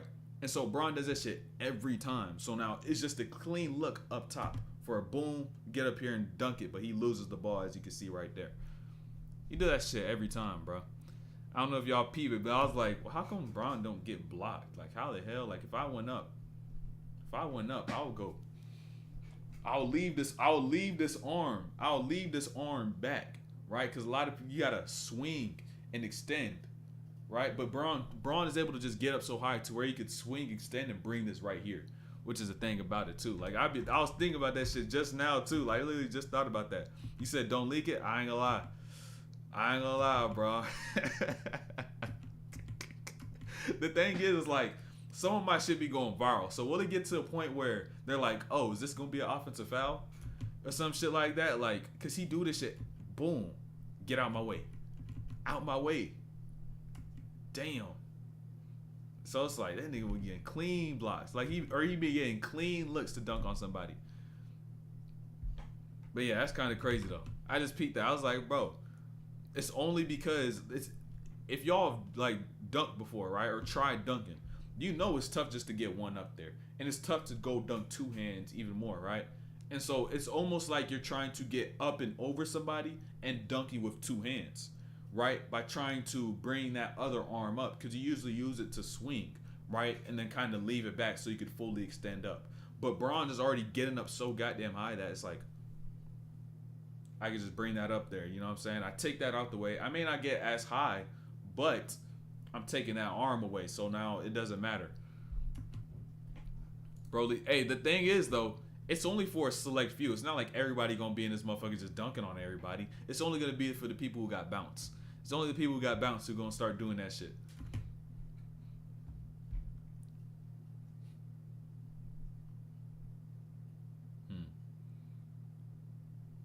Oh yeah, Buddy Hield right here. Right here, Buddy Hield. Or no, right here, Isaiah Jackson. This is what it was. I forgot to cut this clip down. Right? So look, from the start.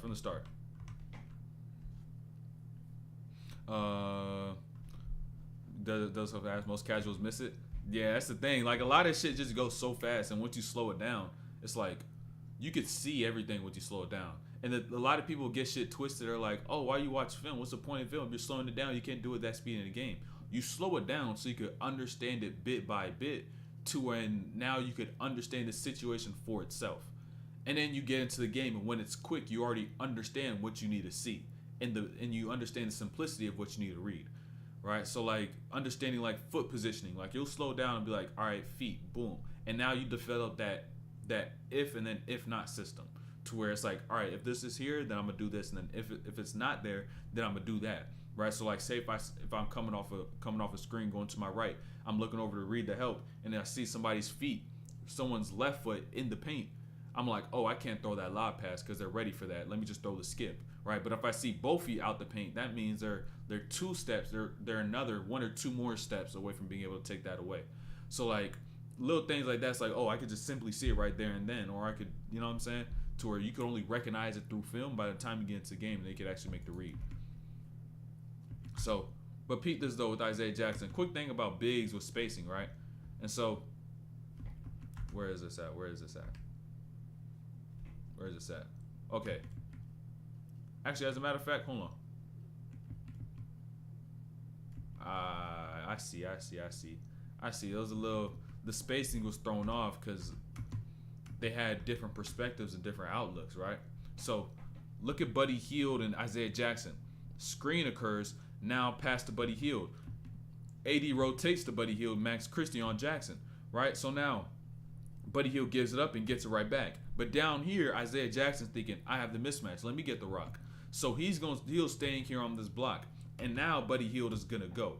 But Isaiah Jackson being on this block throws off this entire play and his ability to make a play.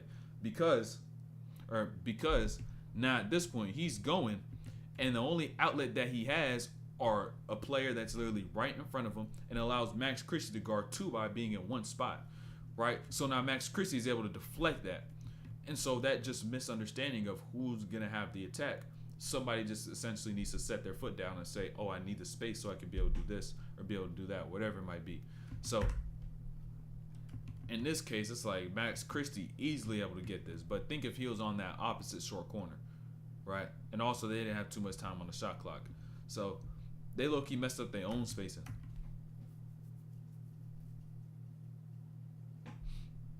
Oh yeah, Miles Turner. I ain't gonna lie, Miles. Hey, I ain't gonna lie. Miles Turner, you know all the foul trouble you had, right? Remember? That foul trouble now is thrown off his ability to hit shots because he lacks rhythm, right? You're just putting him to the game after he played for 4 minutes, caught a sweat, then he has fouls, now you got to send him down. And then you just breaking his whole rotation to where now he's getting back up into the game. His body is not in the flow, and his mind may not even be in the game as well because he's too busy thinking about his fouls. So that right there has been a contribution to prevent Indiana from knocking down so many threes and them being able to get hot. Just the breaking of rhythm for certain players.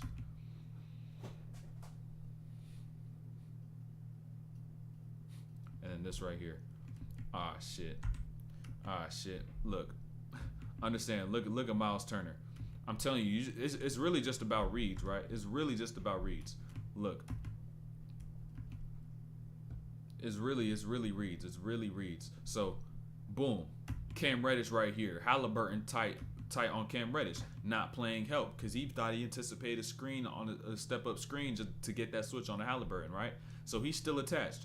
AD sets the screen, slips behind. Miles Turner commits to take away Bron's lane. Tyrese Haliburton not there on help. Boom, lob, dunk. Reads. Just read.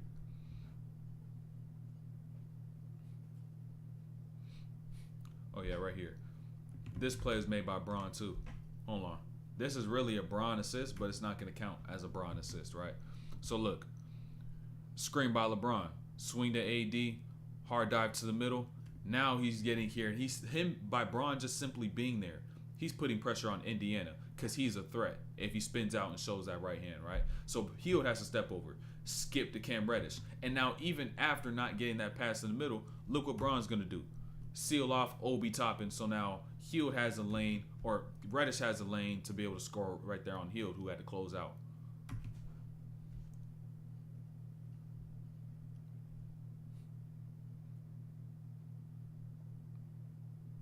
D'Lo again. I'm telling you, D'Lo's pace in this game was immaculate. It was immaculate, bro. I'm telling you, bro. Look at this. Peep this once again. Look. Just notice what he's watching, bro. Look. Because screen by AD. Austin Reaves clears out, right? Off that little action they had to start, right? And now TJ McConnell. here on this nail, stops for a second. Now McConnell leaves, and now he goes and takes that lane left because he not only deceived McConnell, he also deceived Mathurin, right? Because look at this, and this is really something as to which must be taught at all levels of basketball, right? As a defender, is that even when a player stops their rhythm, you must continue your pursuit to get back in front. Because even when D'Lo decided to stop right here, Mathurin decided to only go and circle and stay on that side. So now D'Lo maintains that lane that he has in front of him. So as a defender, you can't allow the pace of the offensive player to determine the pace that's to which you're going. You still must go and make that recovery.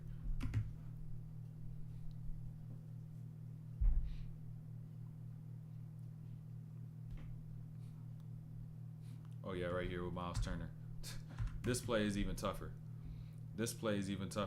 Because you've seen all them plays that accumulated where D'Lo is able to score off that pick and roll, right? And AD at this point with like 25 or 28, maybe 30, right? So now you're getting off the screen, going to the right side, and now Miles Turner, right? He's left in a position to where it's really just him versus these two. There's no help on this side with D'Lo. D'Lo has a shit ton of space, right? So now, never committing to D'Lo the entire time.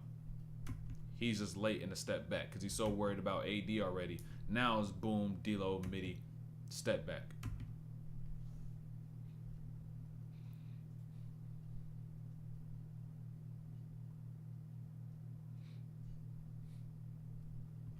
Hold on, peep that though. Mathurin. Remember what I was talking about literally just a second ago where I was saying feet outside of the paint and making those little reads, right? So like look at a situation like this, right?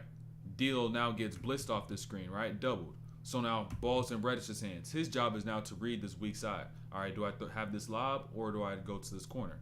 And now just reading Benedict Mathurin, right? Foot in the paint. He's already anticipating this. He's not trying to stunt or nothing like that.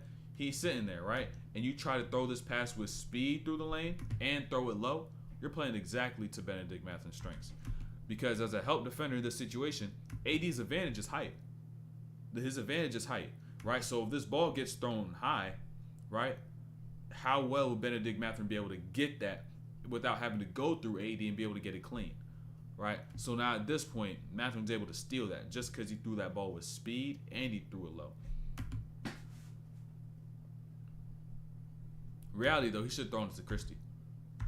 Christie had an easy ass close. Look at how far he was out from Christie.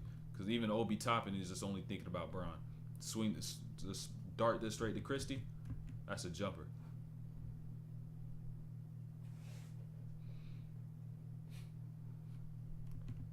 And right here, hold on, I want y'all to peep this too. Look, this is not just D'Lo, bro. It's everybody. This is one of the skills that you need in the pick and roll, right? So notice Bron, right? Screen going to his right. Notice his pace, right? Look, stops. What does TJ McConnell do? He leaves. Oh my gosh, it's every time. It's every single time. Like, we all need to just understand this. And, like, y'all will get to that position, understand two things, right? Y'all understand two things. With a good angle on the screen, right? Trailing defender, you get to a stop, this player will leave. And then this player will still maintain that angle on your side. Angle sharp. Now, Bron literally has an easy-ass lay. Just because he used that pace to open up another lane for him to get to his lay.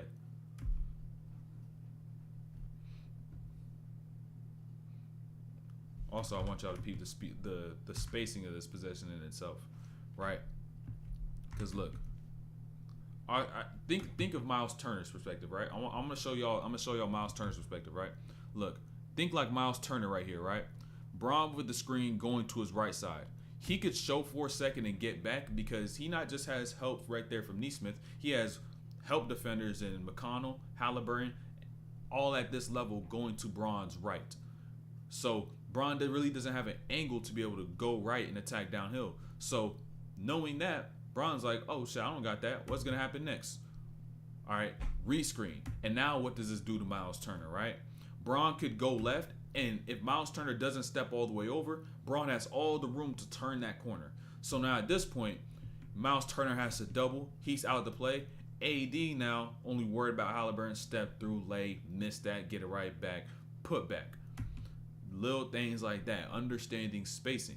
And even though some shit may not go perfectly the first time, all right, boom, let me flip it and see what I have on this other side. You don't have to literally do the same shit again, but understand, all right, what do I have if I, in a pick and roll per se, if I go this other way, if I get this rescreen, or if I'm able to just simply shift the spacing of the floor. So now, instead of me encountering the problem I had, the spacing fixes that, and now we're able to put the defense in a position where they're really vulnerable.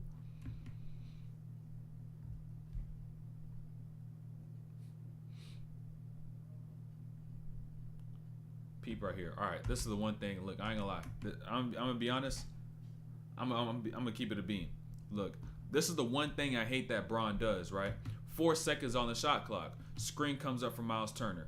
Now AD has to step over. You just have to make one rotation. You have to make one rotation because there's 1 second, and he could have read this early, jumped out, but instead he decided to sit back and just take the gamble on that and say, shoot it. We'll see if you miss. Right? Whereas he could have stepped up and forced up a terrible shot. Right? But now Miles Turner gets a clean look to possibly gain his rhythm, and they get a shot to get the lead down to 3. Bron does that a shit ton, so it's like, man, I know he does a lot. He can't even put his hands up because that's on him. I know definitely that he read that, but he was probably just not in the play in the moment to even understand that. So at times it does happen in the course of a game. So I'm not saying, oh man, he fully conscious of the moment and what's transpiring, right? You should, of course, but sometimes you lose focus. So now it's like, shit, like he missed that one play where it was really something simple, and he's made all these complex reads, but in the game of basketball, sometimes you lose that focus. So that's tough though. Bron be doing that shit a shit ton. Like sometimes you just be sleeping on defense and to make that rotation.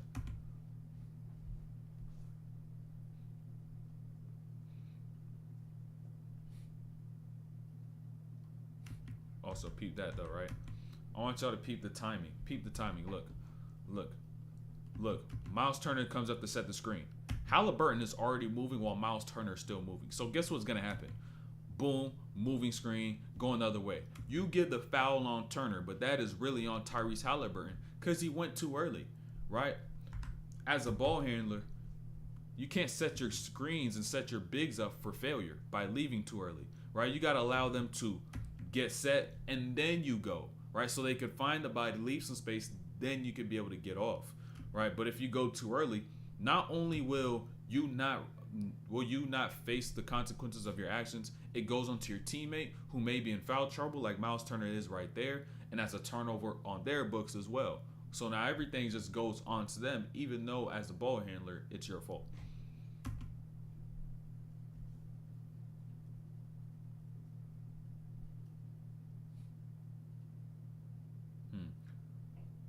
You see that closeout by Anthony Davis?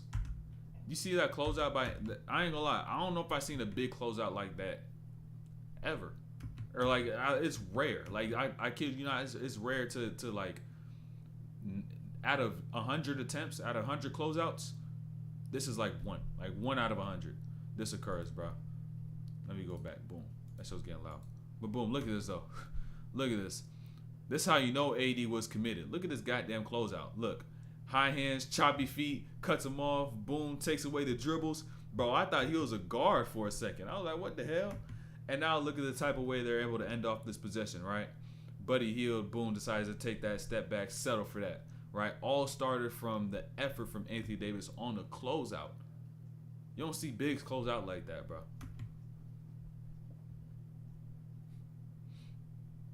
Also, right here, Anthony Davis again. Remember that inbound we had there was earlier, right? The inbound where there's 4 seconds on the shot clock. This right here, another deception, bro. Another deception. Another deception. Because look, Bron catches about 14-13, right? So D'Lo clears out. AD relaxed. So what is this gonna do to Miles Turner? Relax him. So now once AD does something sudden, right? Boom, swim move, get right in front, get positioning.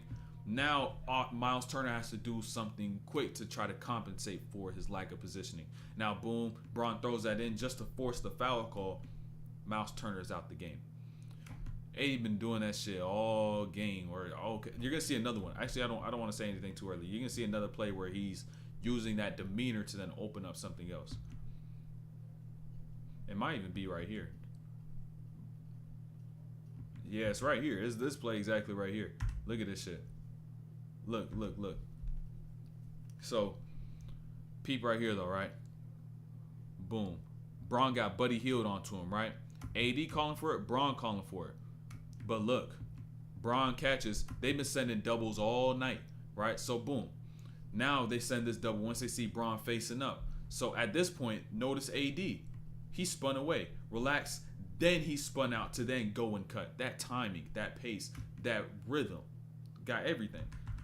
Because notice what he even did at Obi Toppin. Catch. AD relaxes, just turns away. Now Obi Toppin's just relaxed and thinking about the rotation he would have to make after Neesmith goes over to take away Austin Reaves. So now, boom, AD gets behind him, cuts down the middle, no help. Tyrese Haliburton ain't doing shit. Nope. Easy too. And now another possession late in the game. Some of these late game possessions, these show you how you need to close out a game. These are gonna really show you how you need to close out a game. It's a lot of simple plays going on. Right? And so, Indiana in a full court press. Instead of someone bringing the ball up, AD just posted up at the three-point line. Just threw the ball straight to him, right? Why work so hard in the backcourt, right? And at this point in time as well, it's about timely attacks in this point of the game, right? About getting the easy buckets, right? And so, boom, Cam Reddish on the cut, right? And so now at this point, this leaves LeBron with a double gap, right? So where he's attacking, or really a triple gap, because damn near top, wing, now corner, right? So the only help defender that there is now is Mathurin. Obi Toppin is now taking away Cam Reddish with his back turn. And also realize the timing of that rip through. You seen that? I don't know if you've seen that too. It was all perfect. Because Reddish cut, Haliburton hopped up, and now Bron rips through. Open lane. Right? So now there's really no help defense. Easy dunk. And also these possessions right here. I want y'all to see these possessions right here. Look. And look. Look. Tell me how many times the ball hits the ground. Look. Reaves catch. Look. This is how you handle full court pressure. Really, let me go back. Actually, let me go back. Look. All y'all in high school and college, this is how y'all handle full court pressure. Count how many times the ball hits the ground, right? Boom, Reaves catch, boom, gives up to Bron. Bron kicks up to Cam Reddish, right? Ball still not has touched the ground, right? Gives it right back to Bron. Double team, throws it right back to Cam Reddish. Cam Reddish catches it. Boom, hits it to D-Lo in the middle. Now D-Lo swings to Austin Reaves on the other side. D-Lo not even going to force that too early in the shot clock. Why shoot that? And give him another possession, right? No problem with that. Balls only hit the ground one time on a bounce pass. Now Reaves catches, double team happens, gets to 10, 2 dribbles to the lane, and gets a layup. That's how simple you need to keep shit late in game. You don't need to do all this dribble through a double team, dribble through a triple team, catch in the middle, dribble. No. Pass the ball, because the passing the ball is really in your favor. You have defenses who are putting themselves out of position, right, to then try to make you make a rush decision. And if you play into their games, you're probably going to turn the ball over. And once again, last possession of the game. Notice how they're going to deal with this pressure late in the game, right? Inbound, catch by Reaves. Boom, Reaves catches, double team happens, slips, dump down to AD, boom, dunk. Simple as that. As simple as that. And so, boom, right there, Lakers, Pacers. Lakers dominate that game. Now, I don't know if we're going to see this Lakers team at the end of the season if they do get a chance to get to a championship. So, that's it for today's breakdown. I don't know where we're going to peep on Wednesday. I know y'all been requesting Darius Garland for a little minute. So, if he does have some sort of good game, if they do something between today and Tuesday, I might peep that. I'll see what's going on. I'll see what happens. I'm seeing how I'm feeling. But I'm going to let y'all know what I'm thinking in terms of a breakdown on the Discord. So, make sure that y'all sacrifice y'all present self and invest into your future self and do everything you need to do to be able to get to where you want to go. So discipline or regret, you choose.